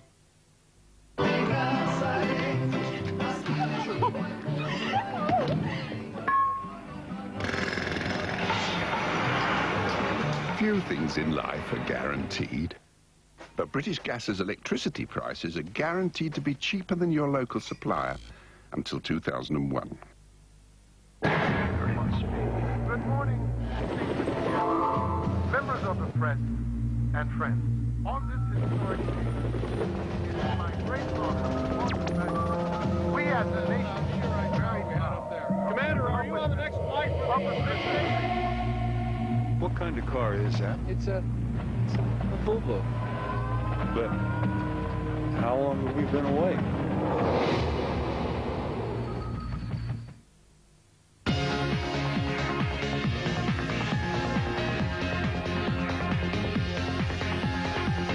Here's the second half. It's 2-0 Rangers. Let's rejoin Ian Crocker. Thank you, Jim.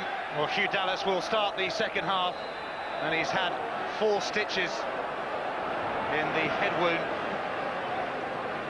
that resulted from being hit by a coin. It should have been a spectacular sporting event, but a mindless, moronic minority have had their say. For goodness sake, let's hope we can concentrate on the football in the second half.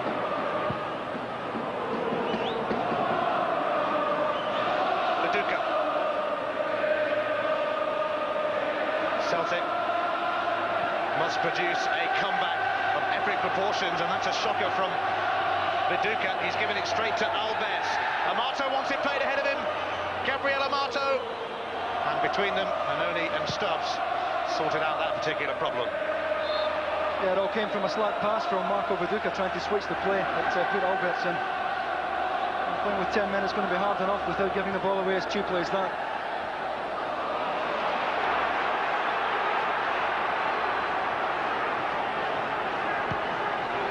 Viduka took a rather long saga to bring him to Celtic. 8 goals in 9 games, though.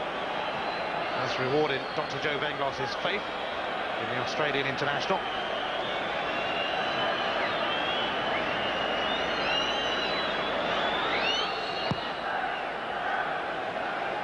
The general atmosphere has calmed down considerably.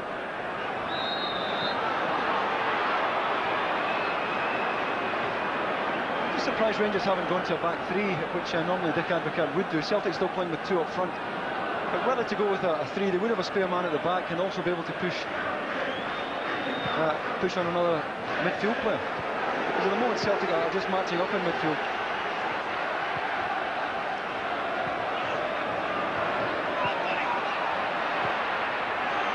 Well, Celtic will get the throw here.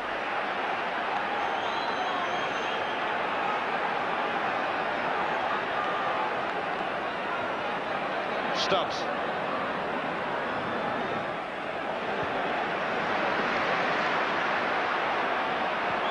Annoni. Albets. And he was caught late.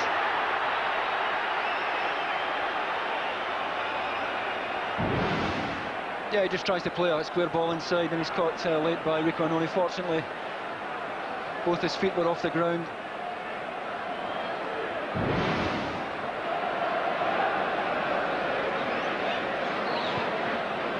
Here's Claudio Reyna.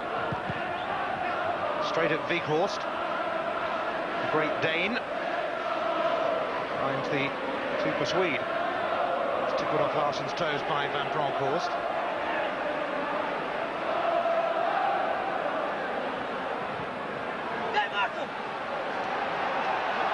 An early goal in the second half would raise Celtic hopes, and how. Larsson.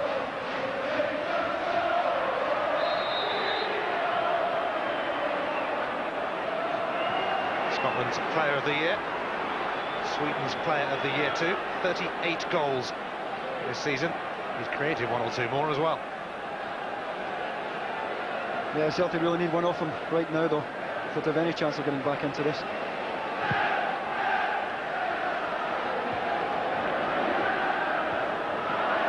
Amato appeared to catch Weghorst then.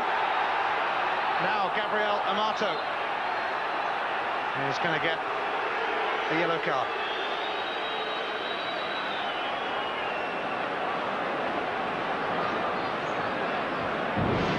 Well, here's the clash. Didn't play the ball, nowhere near the ball. I thought it was for elbows. I don't think so, though. It's just clattered Morten Weghorst after he hit it away. Helped on by the Duca.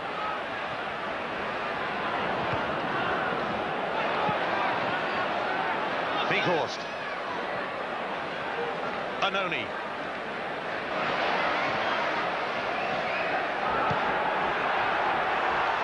Stopped out by Perini. Annoni.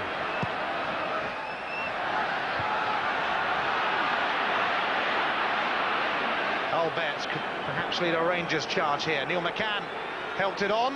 Rod Wallace is going to get to it. McCann has continued advancing. His cross cleared by Annoni. He tried to trip Amato then. Yeah, I think we thought about it. He did well actually when the ball came in from Neil McCann there to get in front of Gabriel Amato.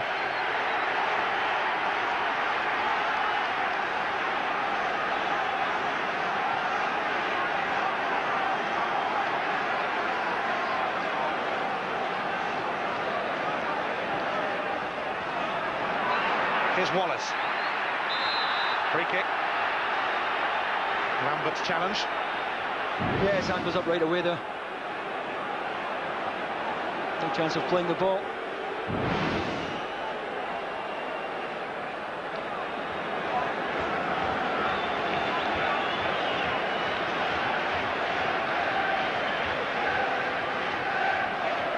Albets.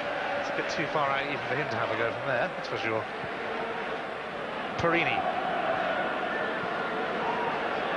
Hendry.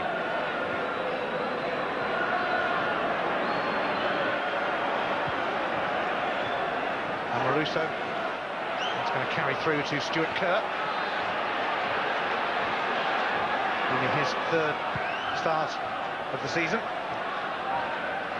They've all come in the last 3 games. Hendry clears.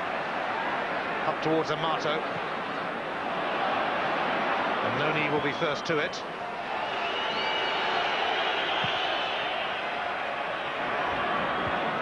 Helped on by Weghorst.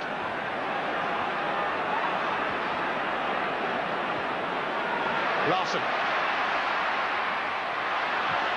Larsson threads it through, looking for the Duca, and it just ran too far in front of him. Yeah, it was well intentioned from Henrik Larsson. A fine ball threaded through there. But it was just a yard short of getting on the end of it. It's just beyond them. And a good pass from Henrik Larsson here. Just caught Rangers out there. Tony Vidmar trying to get back goal side of Viduka. He was never getting to it.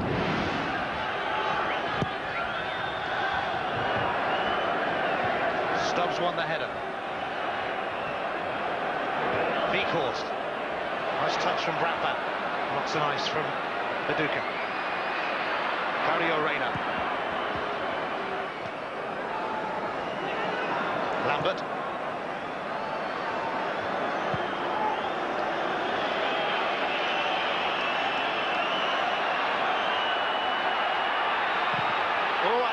Caught it outside of his area, Stuart Kerr, and under pressure from McCann, there's another big decision for Hugh Dallas to make here, because a handball outside the area, it's only a yellow card. Well, he wanted too long on it here, and Neil McCann closes him down quickly. He wants 2 attempts at it, he comes up and I think he acts instinctively there. McCann does well to get to him as quickly as he did. And before Kerr knew the ball was in his hands.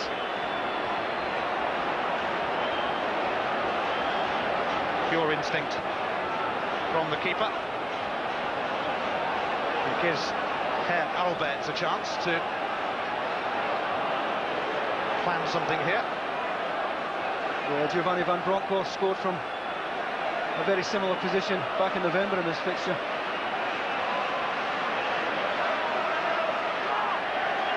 Russo also there, he likes to have a pop now and again. Normally from about 40 yards out. Quite close for him. And Bronckhorst is away to the right. The Celtic wall ready to break. It's Amoruso! Oh, and somehow Kerr has managed to turn it over. I'm not quite sure how on earth that looped over. Well, there's some save. It's well drilled in there by Amoruso. Stuart Kerr reacted very, very quickly, down low to his right. And he gets lucky there, it spins up over the crossbar, and I wouldn't grudge him it after a save like that. In comes the corner, which is well held by Kerr. He's had a busy couple of minutes. Reyna's header. Alberts offside surely, but the referee will let Celtic get on with it. Good advantage played. Here's Reset. It might have been a good advantage.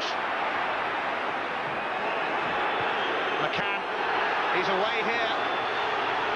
Amato and Alberts are the men in the middle. McCann's cross, away by Anoni. It's going to come to Van Bronckhorst though, it's not going to sit down for him. Couldn't improvise.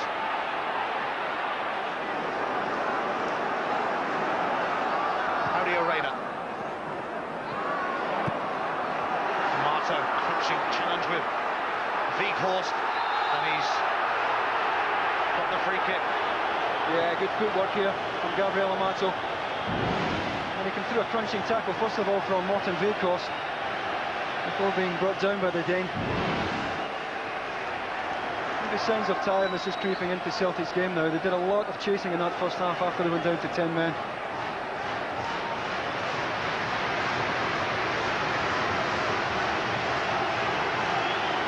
Alberts and Van Bronckhorst conspiring here.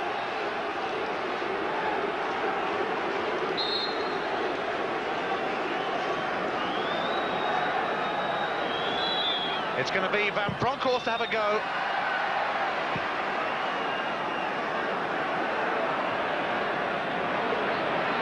Hendry.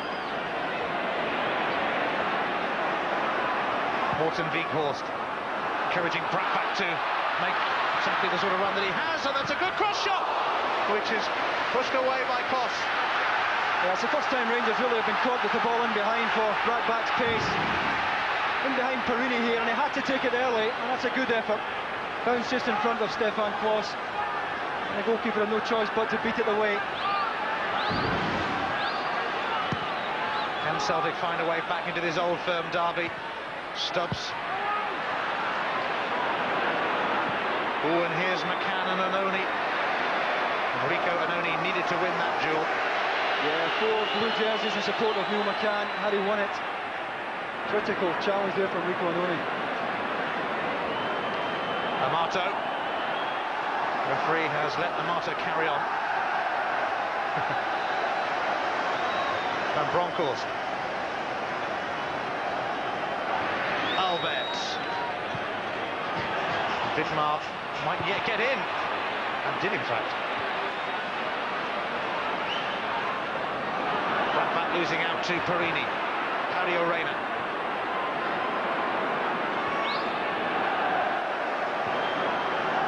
Amato.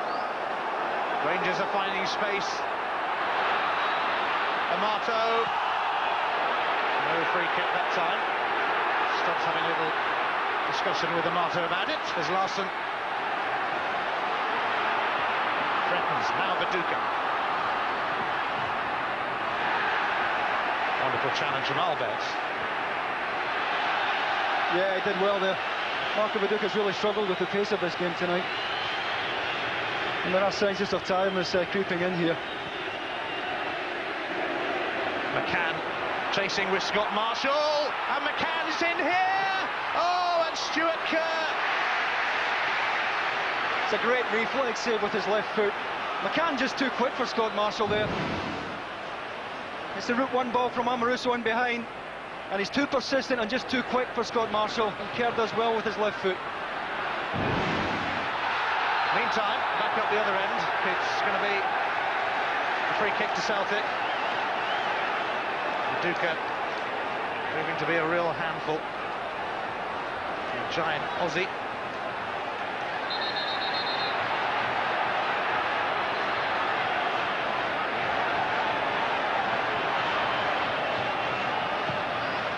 Celtic's free kick.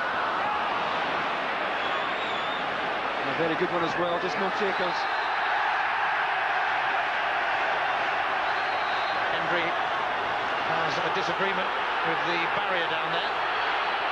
Knowing Colin Hendry, I'm sure the barrier came off worst. Well, he's keeping cool anyway. Martin Vikos, I think it was, who hit him here on the track. He trips, he just can't stop. Yeah, just a nudge there, and he trips over a cable and into the wall. So they'll repair the wall later. I just wonder how Stefan Mai's feeling, if he's up in the stand watching this now. We saw back in November just how much an ordering off can affect this game when Scott Wilson got his marching orders. There's no question in my mind that his sending off has changed this game completely, as Simon Donnelly is about to make an entrance. Harold Brattband, the man who makes way. Simon Donnelly comes on for what could be his last Old Firm derby in the league. He's heading for Sheffield Wednesday in the summer. It's his 20th Old Firm derby. He's yet to score.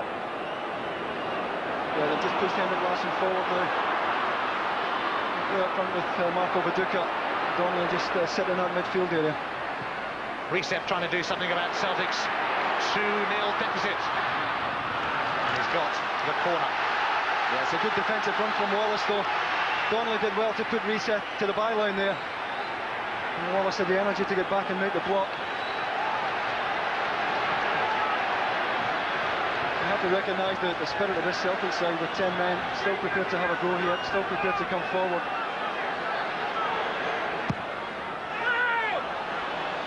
Larson's corner, it didn't drift out, looked like it might.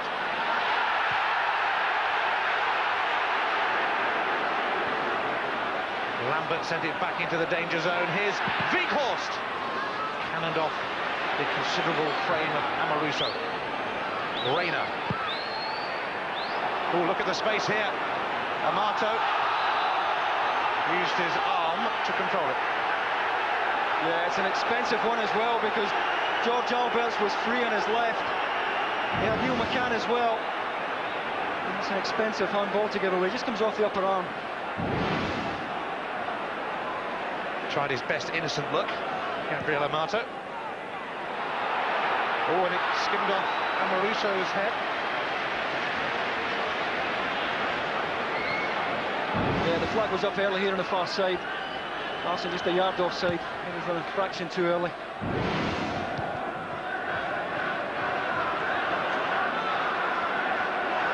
Away by Hendry. Weghorst muscling in on Reyna. And looking for Larsson. Amoruso clears. Celtic are upping the pace in their efforts to salvage something from this game, and in their efforts to deny Rangers from clinching the championship here at Celtic Park. Donnelly.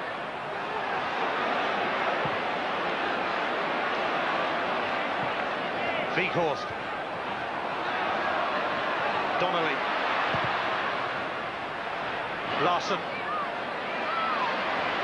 Trying to weave a little bit of magic, Henrik Larsson.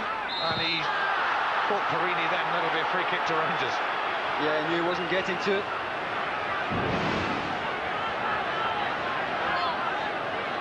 It's not often you see frustration creeping into Henrik Larsson's game. No consolation at all for Celtic should they lose this match, but it's been a really courageous performance since they were reduced to 10 men.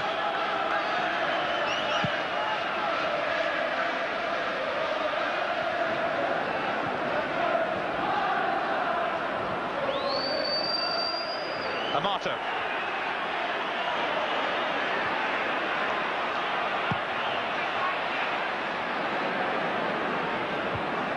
Celtic denied Rangers 10 titles in a row last season, of course. I think they took it rather personally. Wallace. Tripped by Weghorst, who claims he got the ball, and he's going to be summoned now to referee Hugh Dallas. I think it's a harsh booking. My first impression was that he did take some of the ball here.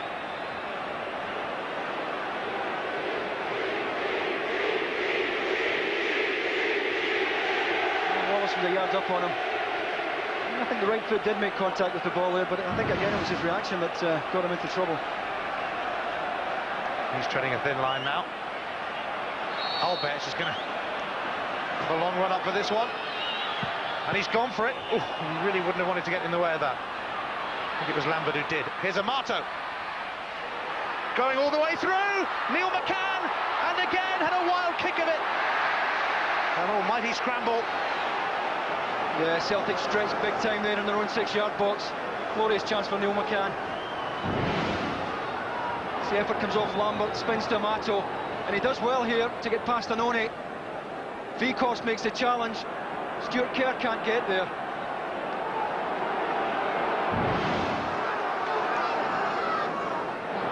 Here's Sergio Perini.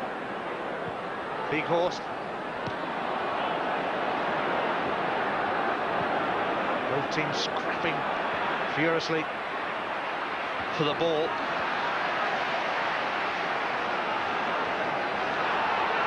It's a Rangers throw. Dick Advocat quickly out.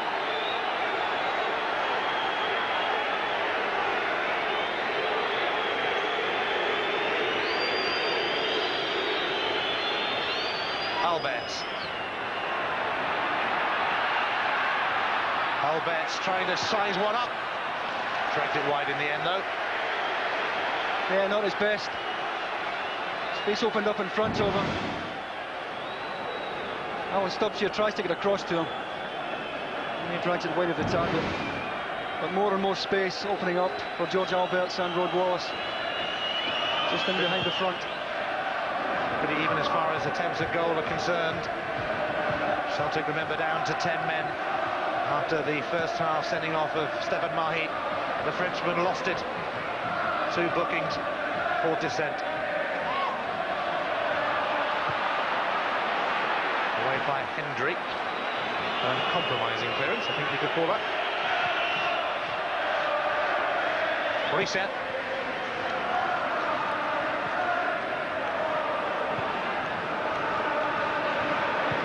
Stubbs picks out Weghorst.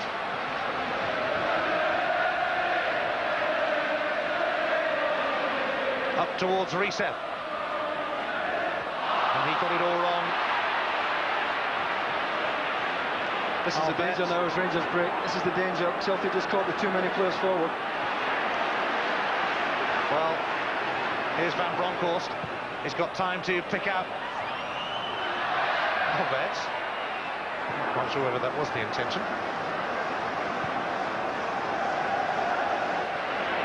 Rangers spraying the passes around the park now.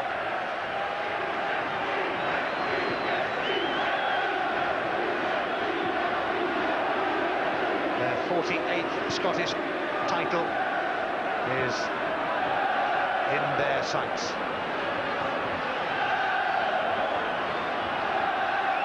They have a very clear sight of it.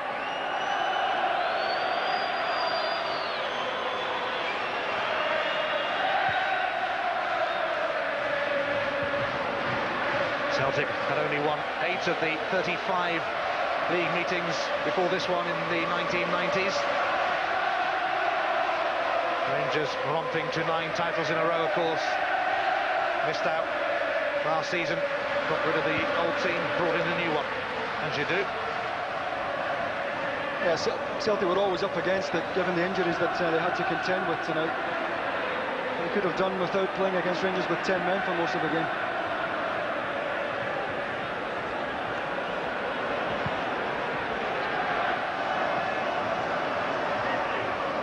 Reina.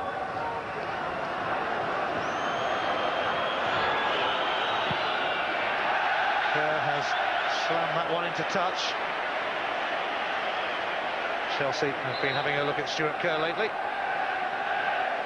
Celtic are going to make a change with Morton Weghorst being replaced by Colin Healy, the Irish teenager who's already banged in a few goals against Rangers in a couple of under-21 matches in the past week, and he is considered some prospect. Yeah, what an introduction for him. He did score in the under-21 match against Rangers midweek. Part of his football education this will be. Albets. That's going to go straight through to Kerr.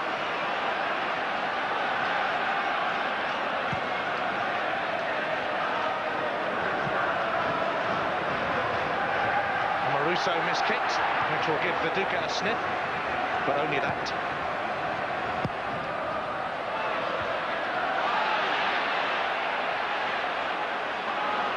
Benoni. Orisa. Mario Reina slid in.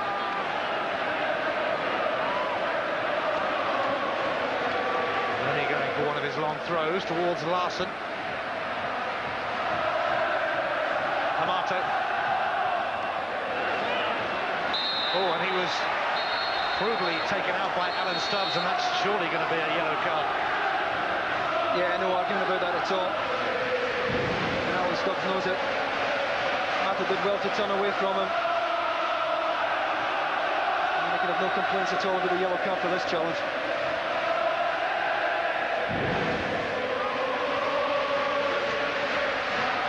The crime count continues to rise.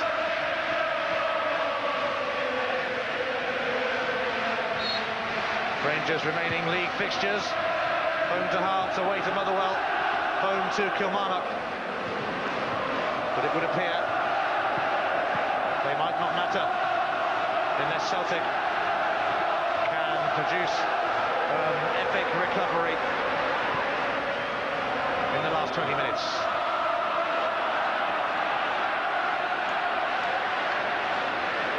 Van Bronckhorst. McCann. He's away from Marshall. Lightning pace from McCann. It's only Amato with him, but Anoni says, "You're not coming through here, pal." Fabulous tackle from Rico Anoni. And he's had a smashing game. Once again, it was the pace of McCann stretching Celtic at the back. Lambert will retrieve this.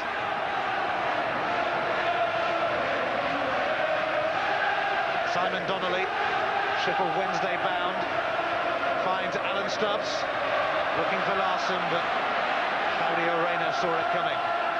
Wallace. Not much Amato could have done with that, to be fair. Healy.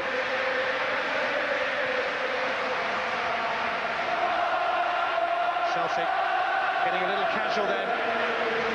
This is no time to be casual. Rangers are going to bring on Jonathan Johansson as well soon, just to add to Celtic's problems. Here's Vidar Riseth.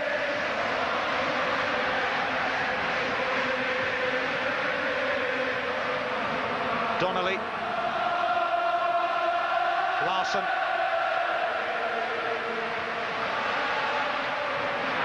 He's had a bit of an off day. McCann, who's had a bit of an on day. Yeah, he's been superb once again for Rangers. And he has shown again tonight that there's more to his game than playing wide. Very, very effective playing through the middle. There's Gabriel Amato. Heads for the bar. Amato being replaced by the flying Finn, Jonathan Johansson. 17 goals to his name this season. Amato, a huge favourite with the Rangers fans. Not quite able to repeat his heroics of the New Year Old Firm derby. Yeah, I think the pace of this man is the last thing that Celtic's back three would want to see now. Must be feeling the pace now, Celtic.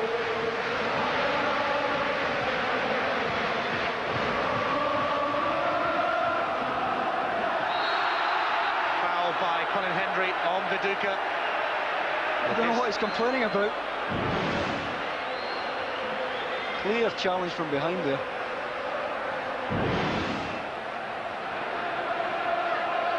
Lambert with the free kick. Stubbs is in there, rising with Hendry. And it might come here for Donnelly after this kick from Healy.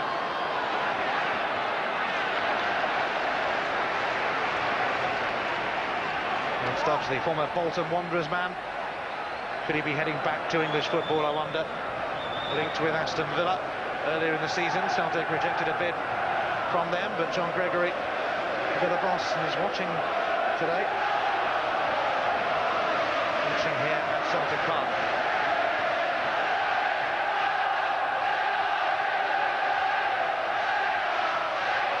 Claudio Reyna.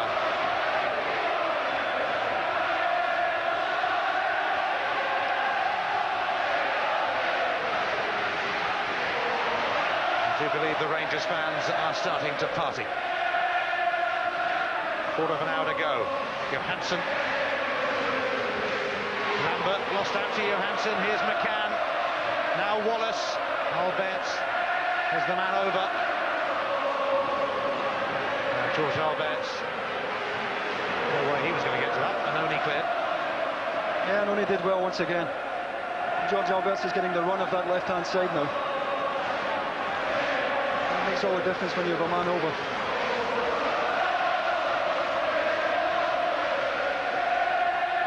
Rangers on course to complete a century of league victories over Celtic in this famous fixture, which goes back over 100 years. Neil McCann. McCann is through here. He's past the keeper, and Neil McCann has clinched the championship for Rangers. It's 3-0. It's the magnificent McCann. Yeah, his pace really has destroyed Celtic at times tonight.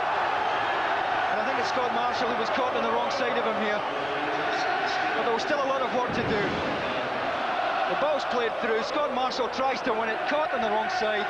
McCann's quick enough to knock it past Kerr and roll the ball into the net. Still a fair bit of work for him to do here as Stuart Kerr came out to close him down. And he handled it beautifully. Celtic just caught short here at the back. Scott Marshall gambled, tried to win it in front of Neil McCann, was caught. And McCann did well. Delight for Dick. 2 goals for Neil McCann. How ironic that the man who broke Rangers' hearts in the cup final last season as part of the Hearts team that beat Rangers should now seal glory for them in this title race. The race is over. Reset.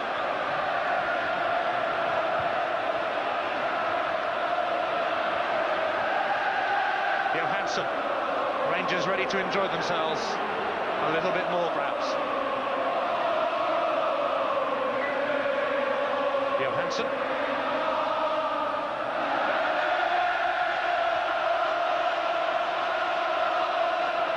Now Johansson could have played it in, chose not to. Waste a bit of time. And Neil McCann smiles, and no wonder. And he's quick enough just to knock it past Stuart Kerr. He knows he can make up the ground. What a fine match Neil McCann has had tonight.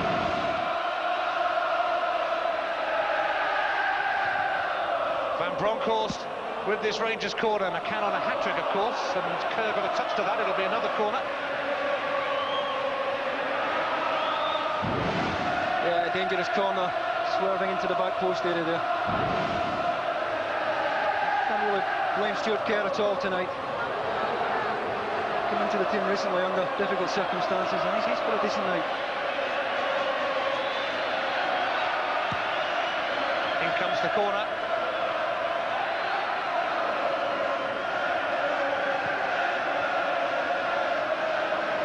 Celtic so depleted, of course, when you look at the injuries they have. They've got a great team sitting in the stands today, with the likes of Gould out, and Blinker, and Burley, and McNamara, McKinley, Mialbi, Reaper, long-term casualty, of course, Tom Boyd suspended. It was always going to be an uphill struggle today, even more so after the first half sending off of Stefan Mahi.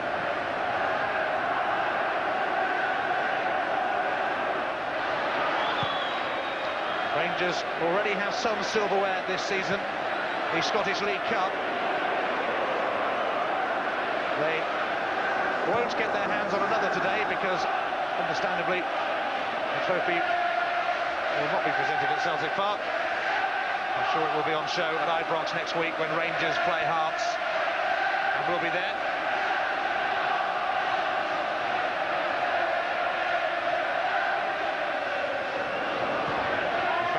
Full-time whistle here, the players have been ordered to leave the field ASAP.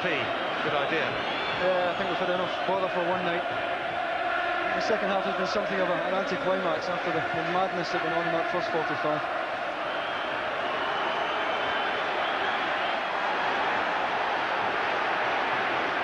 Yes, the scenes in the first half rather spoiled the occasion somewhat.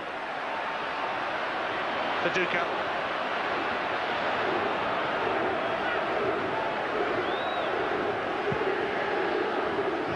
Larson, well, that more or less sums up his evening. He hasn't had too many days like this, mind you. Well, his form has just shaded in recent weeks. Signed a new contract, but his form really has dipped since then. Tomorrow night, we go from the top two to the bottom two. The scrap for survival. Hearts against Dunfermline. It's 5 o'clock, Sky Sports 1. Bank Holiday Monday. Back at the top of the table, Rangers are celebrating the 97th major honour in their history.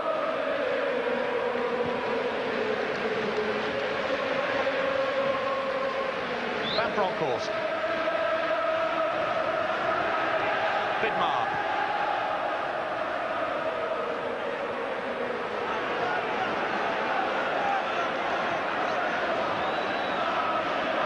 Donnelly. Paducah.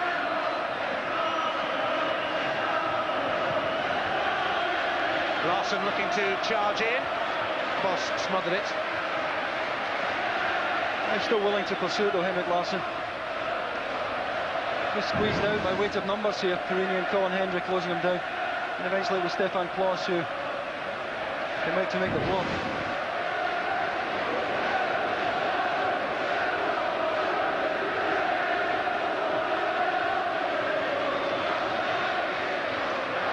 Celtic, of course, stand in the way of a treble for Rangers. These two meet again at the end of the month at Hampden Park in the Scottish Cup final.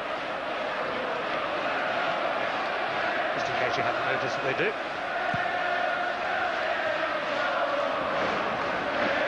Depleted Celtic. A spent force here.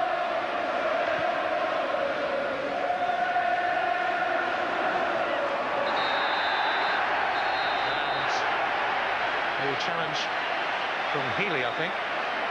Yeah, it was Colin Healy. It's a body check on George Alberts. Alberts just too quick for him there. Again, no real complaints that he's seeing a yellow card. The Irish teenager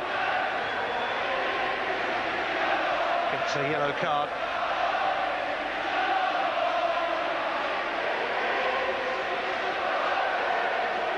they're having a party. And it could continue for some time. Rangers fans used to success, of course, but last season they failed to win anything. Well, they had to take their medicine back here in November when they lost 5-1. But I'm sure this is more than made up for it tonight by clinching the championship here at Celtic Park. Sweet, sweet revenge for that 5-1 thrashing. The red card on that day was shown to Rangers Scott Wilson. On this day it was shown to Stefan Mahi.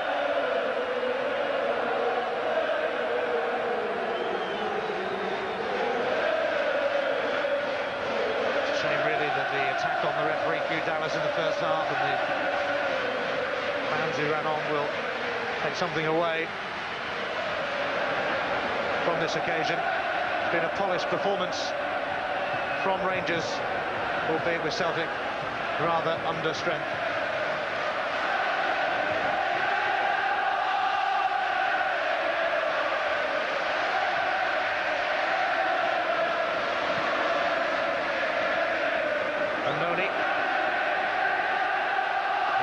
Throw. Celtic looking for consolation, but it'll only be scant consolation. Reset. And good work from Hendry to marshal that one. No, I can tell you there is no consolation losing this game, mate. Absolutely none. Celtic simply have to pick themselves up tomorrow morning and look forward to the cup final.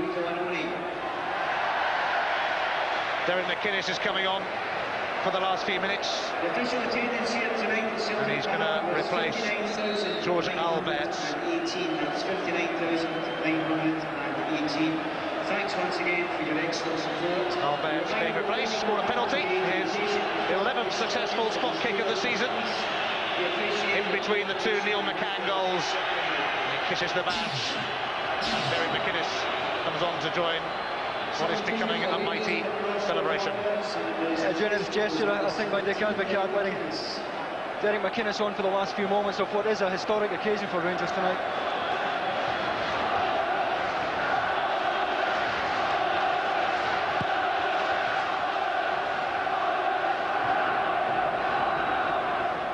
Larson. Over the top for Viduka, away by Hendry. Oh, reset. And Rob Wallace, and reset here, and it's turned ugly again. Reset certainly cracked it into Rod Wallace, and there's plenty of pushing and shoving going on now, and really they've got to try somehow to calm themselves down, but Hugh Dallas is going to have to produce more cards here, and Reset and Rod Wallace. Yeah, it was a bad challenge by Vida Reset on Rod Wallace, but it was the reaction of Wallace again that caused the problem here. Wallace just nicks it away. He's caught late by Reset, but it's a reaction, not dissimilar to Stefan Mahi's. And after that, mayhem ensued. Perini is far too keen to get involved as well. And in fact, Wallace has been shown a red. Rod Wallace sensationally sent off for his retaliation. Both teams are down to 10 men. Rod Wallace can hardly believe it. And after Stefan Mahi saw red in the first half, Rod Wallace sees it in the second half. Well, it started a bad-tempered affair and it's finished that way as well. The last thing Hugh Dallas needed, sure he felt he was coasting towards a full-time whistle in a match that he would want to forget. And once again, he's having to sort things out. He's over talking to his assistant at the moment. And once again, there were far too many players on either side wanting to get involved.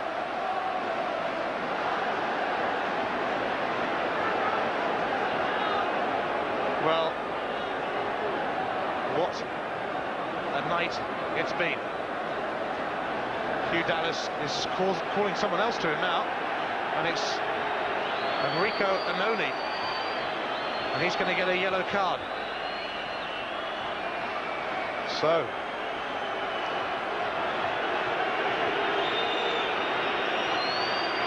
Enrico Annoni reacted to Sergio Perini's willingness to get involved in the first place.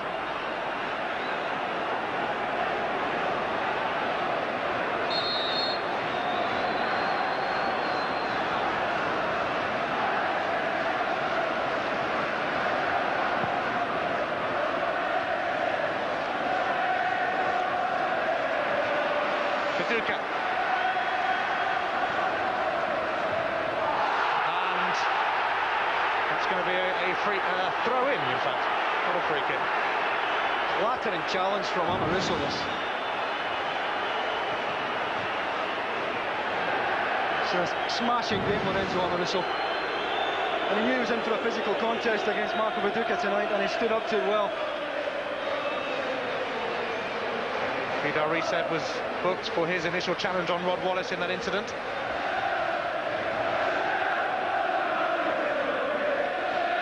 Here's Donnelly.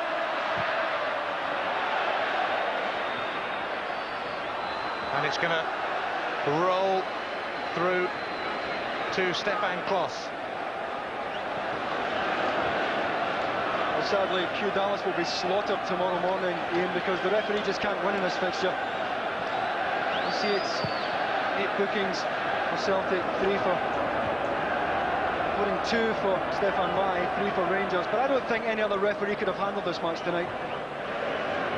The ultimate test, and Hugh Dallas has come through it magnificently.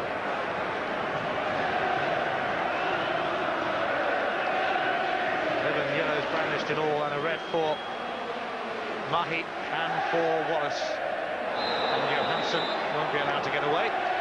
He's called back for a foul. We're inside the last minute of normal time. And I think we can safely say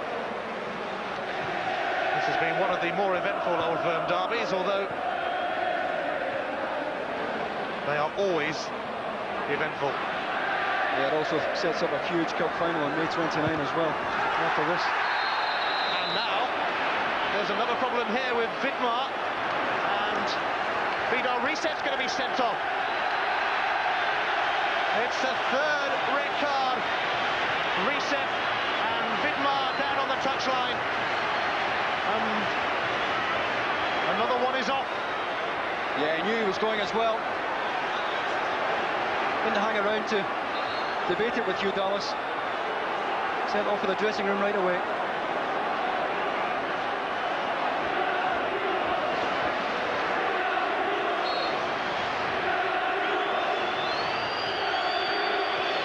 Well, I'm almost lost for words. It's the full-time whistle. Rangers are champions of Scotland. They've reclaimed the title from Celtic. And just to rub it in, their crowning moment comes on the ground of their fierce rivals. So many talking points in this game, though. Hugh Dallas, the referee, hit by a Croy, needed stitches in a head wound. Fans rushed on the field. We got back to the football, and a polished performance from Rangers. Bert van Lingen and Dick Advocat hug each other. There were 3 red cards, and there were 3 goals for Rangers, who have completed stage 2 of a tantalising treble.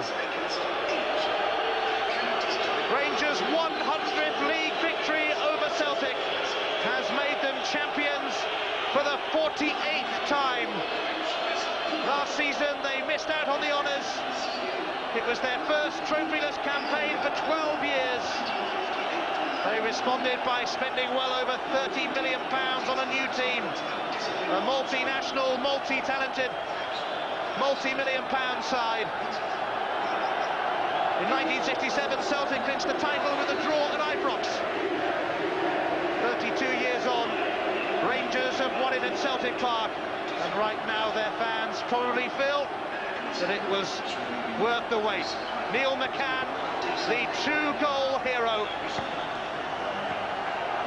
And he was an inspiration. Last season, a Dutchman steered Celtic to the Scottish title. This season, a Dutchman has steered Rangers to the Scottish title on a controversial evening in Glasgow.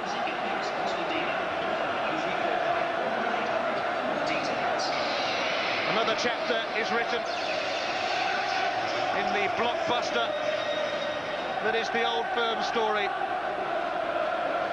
And this chapter has a very happy ending for Rangers. Scottish champions for the 10th time in 11 seasons. Their 48th title, their 97th major honour. That's more than any other club in the world.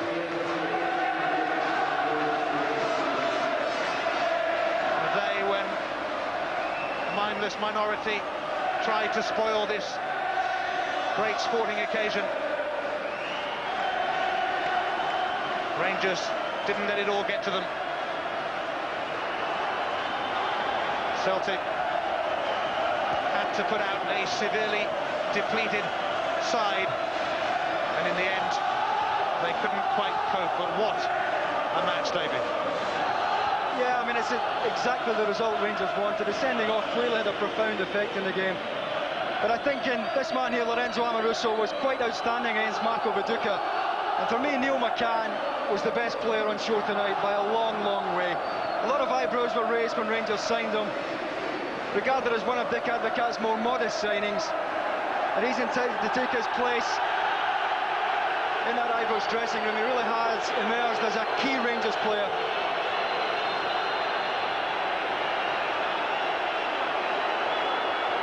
Huddle from the Rangers players then. There's a party about to begin across half of Glasgow tonight. These two teams, Celtic and Rangers, have been at each other for well over 100 years, and they're not about to stop now. They'll meet again, of course, at the end of the month in the Scottish Cup final, when Rangers will hope to seal a tremendous treble. They have the Scottish League Cup. They have the new Scottish Premier League trophy. Next, they go up for the cup, the Scottish Cup. An evening to remember for many reasons. It finishes Celtic 0, Rangers 3. A reminder of the big day of live sport coming up for you tomorrow. There's live Super League at midday, Castleford against Bradford. There's live cricket at 1:30, Hampshire against Warwickshire. There are two live games of football at 2 o'clock, the Women's FA Cup final between Arsenal and Southampton, and at 5, another vital game from the Scottish Premier League when Hearts meet Dunfermline. And at 8 o'clock, more live Super League, Salford against Wigan. That's over 15 hours of live sport coming up for you tomorrow here on Sky Sports.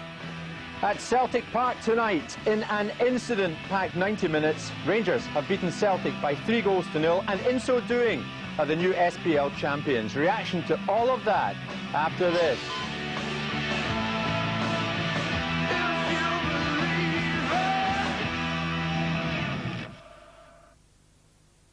Trustiness is next to godliness. You're a con man. We're 90s Robin Hoods. We're raising money for this orphans project. I'm starting to believe you.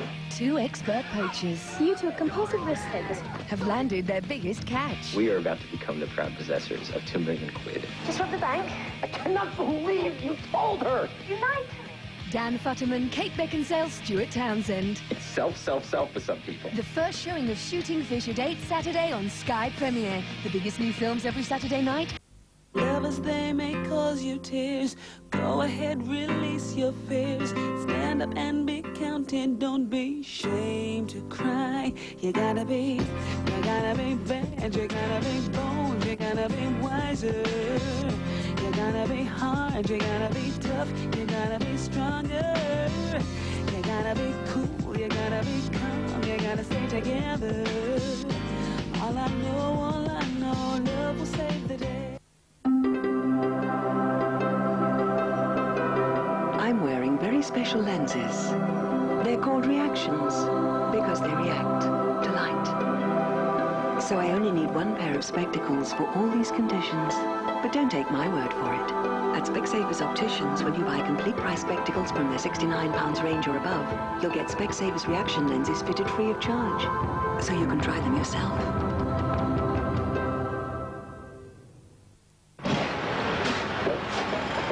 Hey, I've got an idea. While you've got that open, we could lay our new gas main in it. What a good idea. That would save digging a road up again and causing the public more inconvenience. Excuse me, mate. You wouldn't mind if we stuck a cable in there at the same time, would you? The more the merrier. I've got a phone line. Anyone else? How refreshing. How Heineken.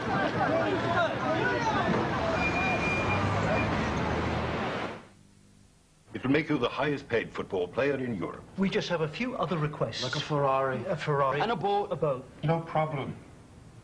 Actually, I'd like a Ferrari boat. We can do that. And I'd like an aardvark. Fine. And an acrobat. Good. And a ballerina. Why not get two? And a Bunsen burner. Gonna be getting hungry? Grab a Snickers, because nothing handles your hunger better. And I'd like to change the name of the team to the Gwendolyn's. That's reasonable. Hungry? Why wait? Sketches.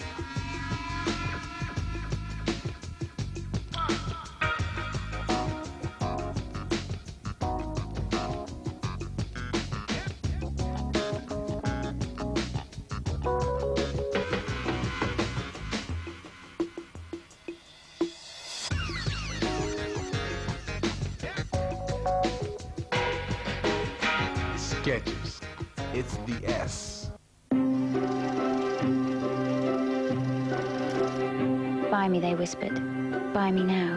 Come to think of it, they've been whispering it on and off for the past 2 weeks, but they were lovely. With shoes like these, you can't help smiling. With shoes like these, the sun always shines. With shoes like these, a girl can easily do without Steve Arnold and his...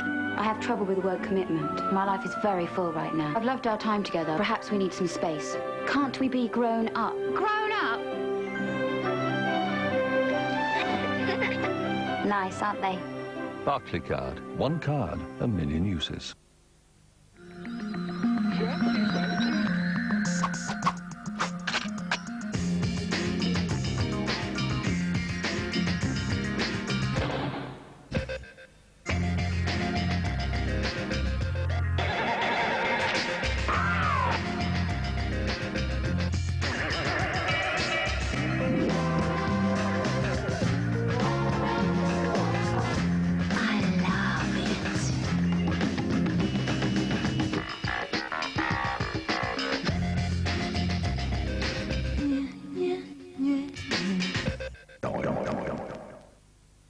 I decided to get out the kitchen, go all al fresco. So, I came to Focus Do It All, save myself a small fortune.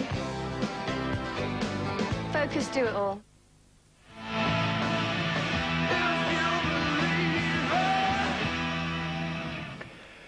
Rangers have won this, the new SPL trophy, by beating Celtic at Celtic Park 3-0 tonight. Let's hear now from Dick Advocat, who's with Martin Geisler. Dick, given events on and off the pitch tonight, history might not remember the football that was played here this evening, but just for the record, what did you think about that 90 minutes? Well, you could see the rivalry between the team, and I think about the game, because I'm here for the game, I think we really deserve to win. And over the whole season, if you see that we are 10 points ahead of Celtic, who have almost the same team as last season, I think the team did extremely well the whole year. You told us all season that you wouldn't be happy, you wouldn't be satisfied, you wouldn't relax until you'd won this championship. Now you've won it, what emotions are you going through this evening? Well, the expectation is so high if you're a manager of Celtic or Rangers. Everybody expects prizes. And with so many changes what's happened from the beginning on, and if you can win already 2 games, and even we are still in the cup final, then I think we must thank, first of all, Mr. Murray, that he gives us the possibilities to buy the players. We're very proud of him, and I want to say thank you. And, well, we're very proud, and hopefully we can do it a little bit more on Ibrox. Looking back now, in reflection over the last few weeks, the form did drop, it did dip, there were a few bad results. Was there ever a stage where you were slightly concerned you might not be lifting this trophy? Well, if you come at the end of the season, then you can see that all the other teams, they are playing or for the championship or for the relegation. And they give sometimes a little bit more than in the beginning or in the middle of the season. But if you see the whole season, we lost the first game, and almost from the third game on, we were in the first place. So it's a well-deserved year for the Rangers. Champions League in your sights now next season. How much building are you going to do to this squad over the summer? Oh, well, we still like to make a party for this game and for this year, and then we start thinking about next season. The opportunity to do that comes on the final day of the season with the cup final. It's going to be some game now, given Celtic are out for revenge, isn't it? Yeah, well, hopefully on the football way. And so say all of us. Thank you for your time, Dick. Thank you. So Rangers have beaten Celtic by 3-0 tonight. It's not only their 100th league win over Celtic, it's their biggest Premier League win at Celtic Park and their biggest win there since 1960. Mahe and Reeseth of Celtic were red-carded. Rod Wallace of Rangers was sent off. 2 other bookings beside those earlier of Mahe and Reeseth tonight were Kerr, Stubbs, Weghorst, Healy and Anone of Celtic. 3 Rangers bookings, Vidmar, McCann and Amato. Well, Celtic had the better of the first half tonight. But it was much more evenly spread in the second half. But by then, this match was won, and won by Rangers. So Rangers fans have been celebrating in some style tonight, and amongst them, well, who can you pick out there? Former Rangers players, Ian Durrant and Ali McCoist. And in that group too, Gordon Durie of Rangers and Ian Ferguson of Rangers, all celebrating a quite memorable win tonight. As far as Rangers are concerned, a 3-0 win. So the most important statistic of all of that in league terms is that Rangers are now out of sight. They got the win they needed tonight to take the Premier League title. And this is what they've won, the new SPL trophy, which will be presented to Rangers live on Sky Sports before they meet Hearts next week. Let's hear from tonight's man of the match, Neil McCann, who's with Martin Geisler. Neil McCann, you like this place, don't you? Been given a flag, you like this place, don't you? Cup final here with Hearts last season and then this tonight, how good is it? Very special. It was a big thing in winning the championship. There was a lot of pressure on us the last few games, but the boys have stuck to their guns, and a magnificent display today. We thoroughly deserved it. Does it matter where you won it? Is it special you won it here? Well, obviously it's special to everybody concerned with Rangers that we won it at Parkhead, but it didn't matter where we won it, as long as we won it, and that's the main thing. We're absolutely over the moon. It was a bad-tempered game on and off the pitch in parts. What are your thoughts on the 90 minutes of football? Well, it's always going to be like that in an Old Firm derby. We knew it wouldn't be any different, but we're glad we've come out on top today and we're champions. Incredible cup final in store, isn't it? Hope so, I hope so. But I'm just delighted, and we're going to celebrate tonight. There's a bottle of champagne to help you on your way. Well done, Neil. Congratulations. Cheers. And off he goes. Now we think that bottle of champagne will be uncorked in about 5 seconds. Charlie, Nicholas, Trevor, Stephen were a bit shell-shocked, but Charlie, what was your view overall of that 90 minutes? Well, a touch embarrassing what happened in the first half with Hugh Dallas and all that stuff, but I think Rangers were the strongest team. As an ex-Celtic, it's always, you know, an unpleasant taste in your mouth when you lose to your old rivals, but my congratulations, and you know, Rangers certainly deserve to win the championship, and they most certainly deserve to win this game tonight. I thought they were very strong mentally, and I think all round there wasn't a disappointment in the Rangers team. They were excellent tonight and thoroughly deserves their championship. Do you agree with that, Trevor, that mentally Rangers got it right and they won on merit tonight? Yeah, there were a lot of different things going into the game. We said beforehand how Celtic was stretched as far as the squad was concerned. We knew that Rangers had the opportunity to go to Parkhead and win the trophy, and that's how it's turned out. Celtic were really stretched. I thought particularly McCann was exceptional. Yeah. He destroyed the Celtic back line, and he was involved in the decisive moments of the game, I feel, particularly the first goal, which set the whole thing up for Rangers. Charlie, I think Trevor has said it. Neil McCann tonight, exceptional performance from him, and rightly man of the match. Well, even early doors, Jim, I mean, Rangers got off to a good start. Good stuff from McCann, who tormented Anone for the first half, and also tormented Scott Marshall on many occasions too. It was good link-up play from Rangers. They always look capable of doing things. You see, he's working on Anone in all sorts of angles. As soon as you turn your back, McCann, you can be in trouble. But there was no doubt, even at the back, Rangers were strong. Amaruso was time and time again. Again, second half, as I say, McCann was really annoying and a pest to Scott Marshall all night. Rangers were comfortable. This is why Dick Advocaat wanted to get hold of Neil McCann and take him to Rangers, wasn't it, Trevor? Well, to be honest, he's fulfilled his potential a lot earlier than I think anybody at Rangers could have envisaged. He's settled in so well. You've got to take your hat off to him. He's surrounded by multi-million-pound players, and he looks every part the star, and you know, full credit to him. And also, Trevor, you know, he's starting to play in the centre-forwards role. He's done it for Scotland at national level, and now he's doing it tonight at the top level you can. This is a lovely goal, wasn't it? I mean, the confidence to go around Stuart Kerr comfortably like this. Still had it all to do there when he approached Kerr. His first touch was excellent, took it well past him and stroked it in. It was a great finish. Well, as you can imagine, Celtic are hugely disappointed tonight because Rangers have won the league on their patch. Let's hear from Joseph Venglos, who's with Martin. Joseph, you've just watched the story of the game with us, the goals that went past your side this evening. How disappointed are you tonight? Of course, derby always is unpredictable. It was one of those, and it's difficult to speak about it. From my point of view, players show character. They work hard, especially the same as have been with 10 players on the field. And I think later I will see that game all and I will make my assessment of that. Was it a lack of discipline that let your team down this evening? Of course, players under the difficult circumstances, they have to control themselves. I think about those too. But it was not easy for the players, I can tell you very honestly. And of course, I don't want to speak about it anymore.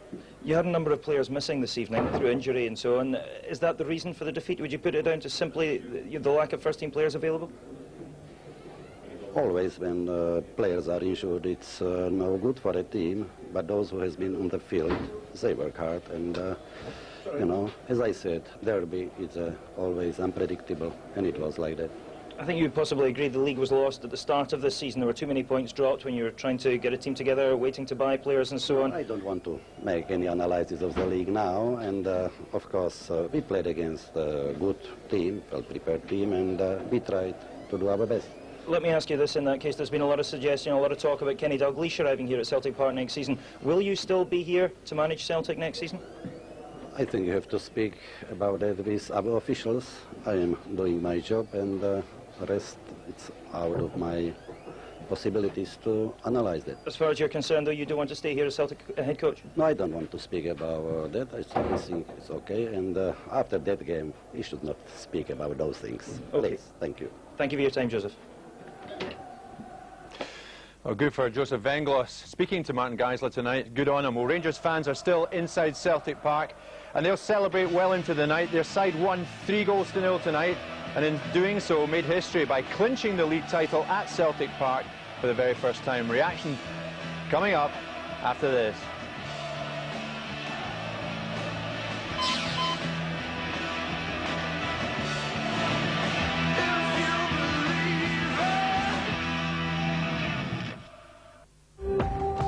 Last year's coverage of evening horse racing, Sky Sports brought you well over 4,000 runners from 57 venues, live. This year, expect about the same. A new season of The Winning Post begins with coverage from Uttoxeter and Wetherby. Wednesday evening at 6, exclusively live on Sky Sports 2. This is not a macrobiotic restaurant. This is a life enrichment center. I also provide spiritual nourishment. Umeboshi. Voila. The recipe of eternal life.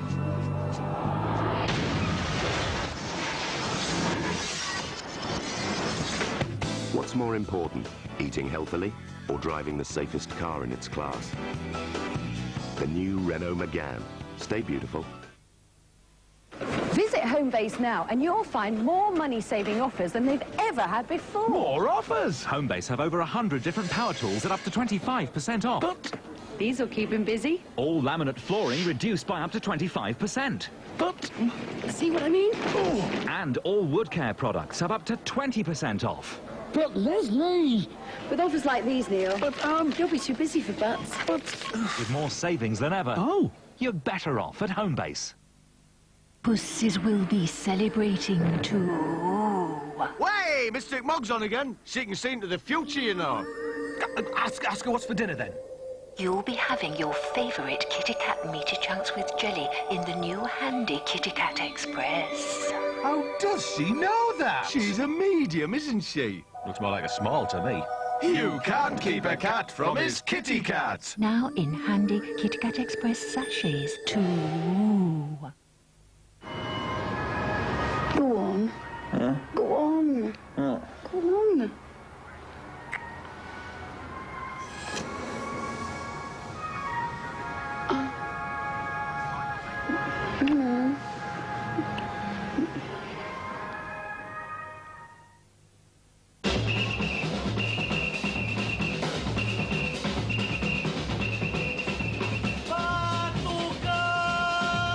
Perché você não fica para tomar o último quilo?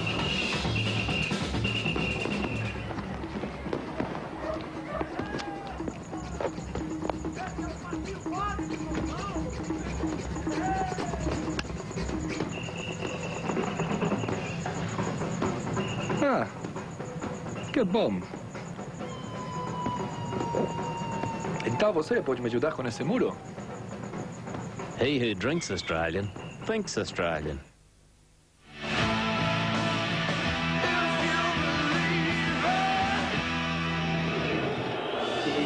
Well, if you're a Rangers supporter, you'll celebrate long, long into the night tonight.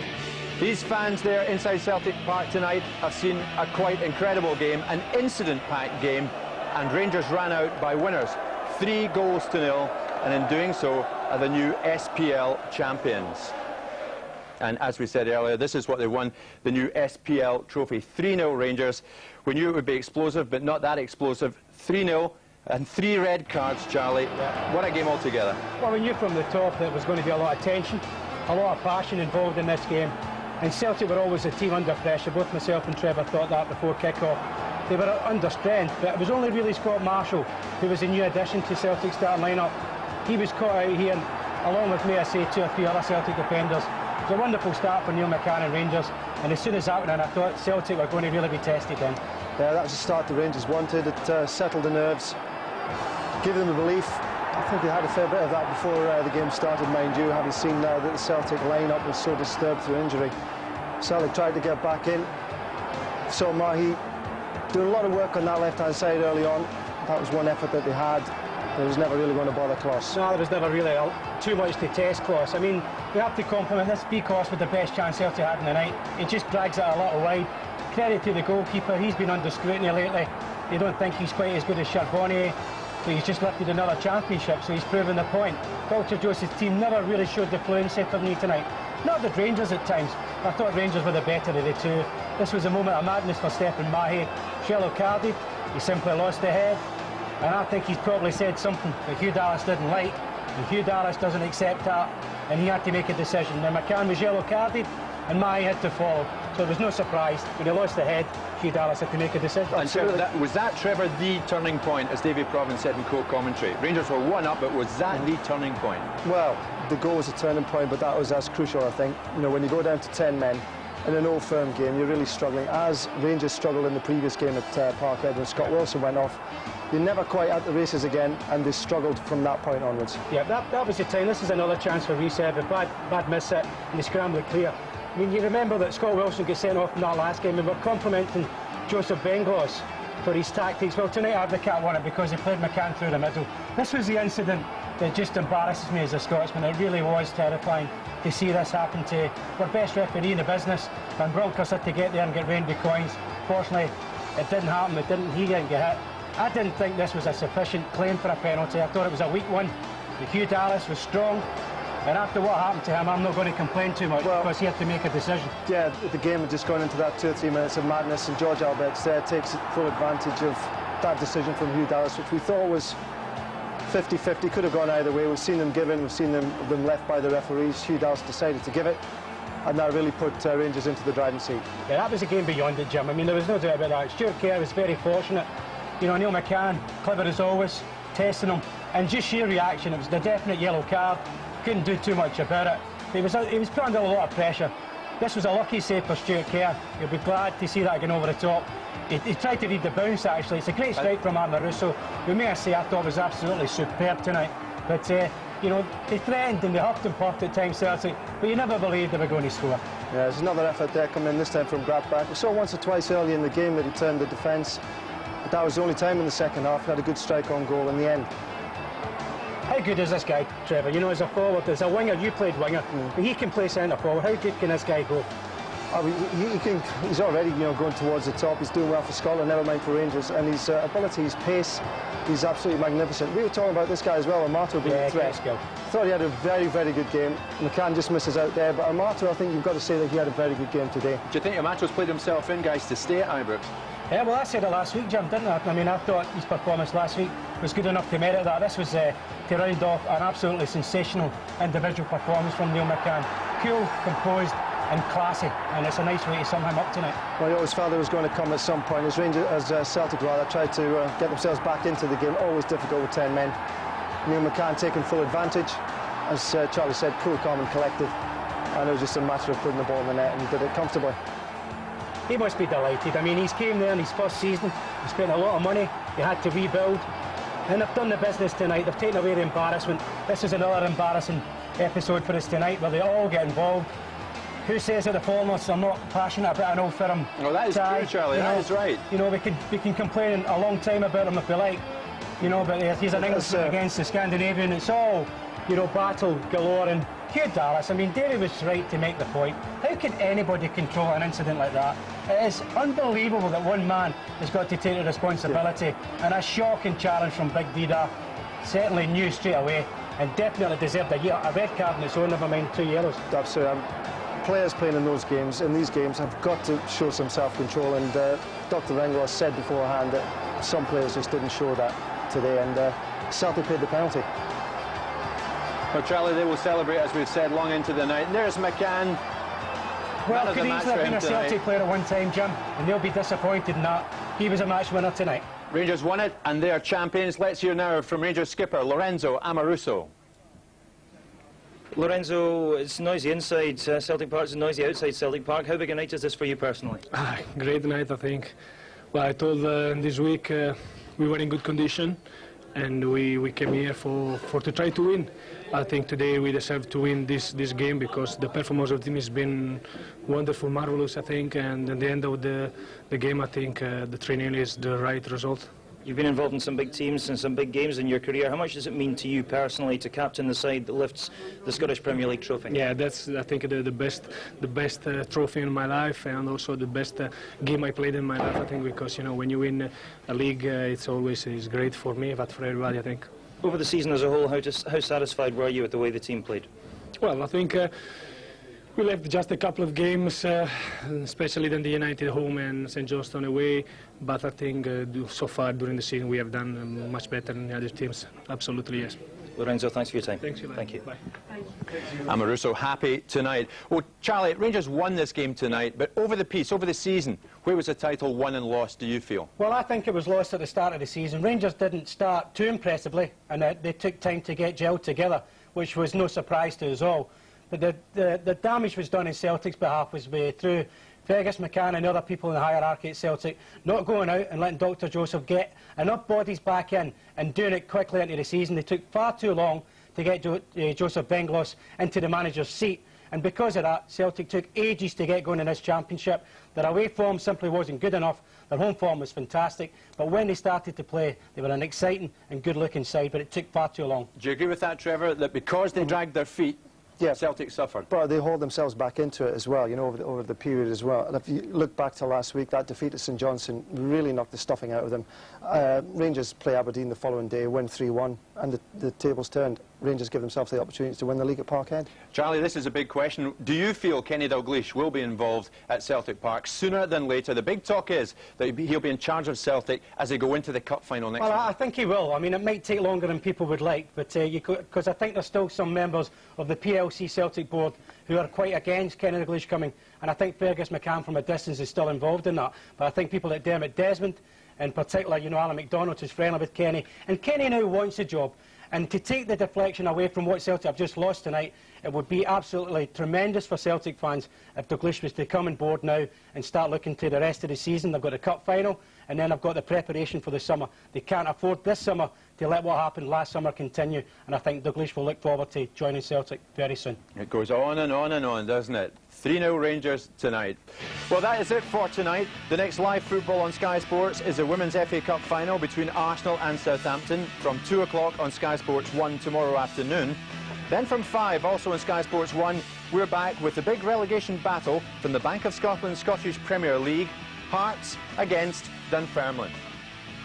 Well, we warned you at the top of the show that you could be about to witness football history. You did, and Rangers are the first winners of the Bank of Scotland Scottish Premier League. Tragically, what you also saw were some quite unacceptable scenes that can't help but take the gloss off such a huge occasion. We'll see you tomorrow for Hearts against Dunfermline. Until then, bye for now.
40 hours of non-stop clubbing. Dance till you drop. The first time I've ever been to a party on the beach. 3 hours before people start arriving, and nothing's done. Take in the sights. It's not quite drinking time yet. And check out the locals. Thousands of men. This is such an incredible party. Woo! I'm so excited to be part of it. The ultimate party continues. We covered the entire room with snow. Fabulous, tonight at 10 on Sky One.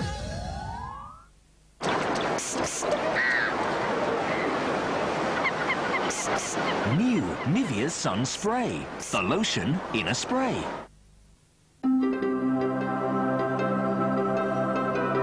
I'm wearing very special lenses. They're called reactions because they react to light. So I only need one pair of spectacles for all these conditions. But don't take my word for it. At Specsavers Opticians, when you buy complete price spectacles from their £69 range or above, you'll get Specsavers reaction lenses fitted free of charge. So you can try them yourself.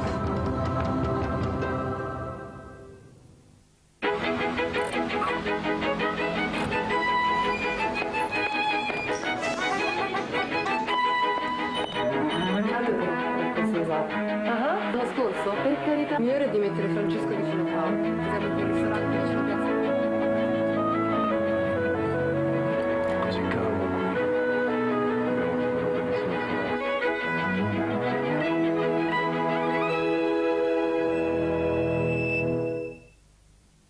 Celebrate your frivolous side with Muller Crunch Corner.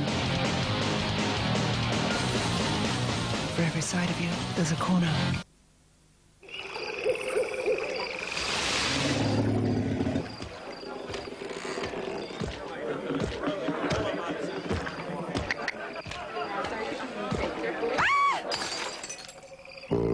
Budweiser.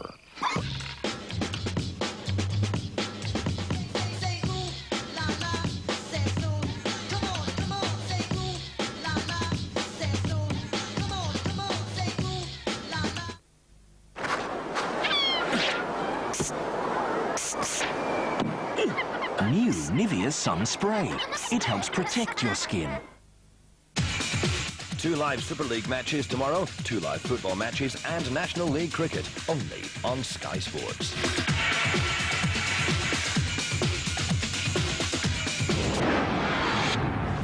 This is Sky Sports 3. Seguirá en la misma tesitura, ¿no? Atacar, combinar, intentar llegar. Ante el victoriano del Real Madrid.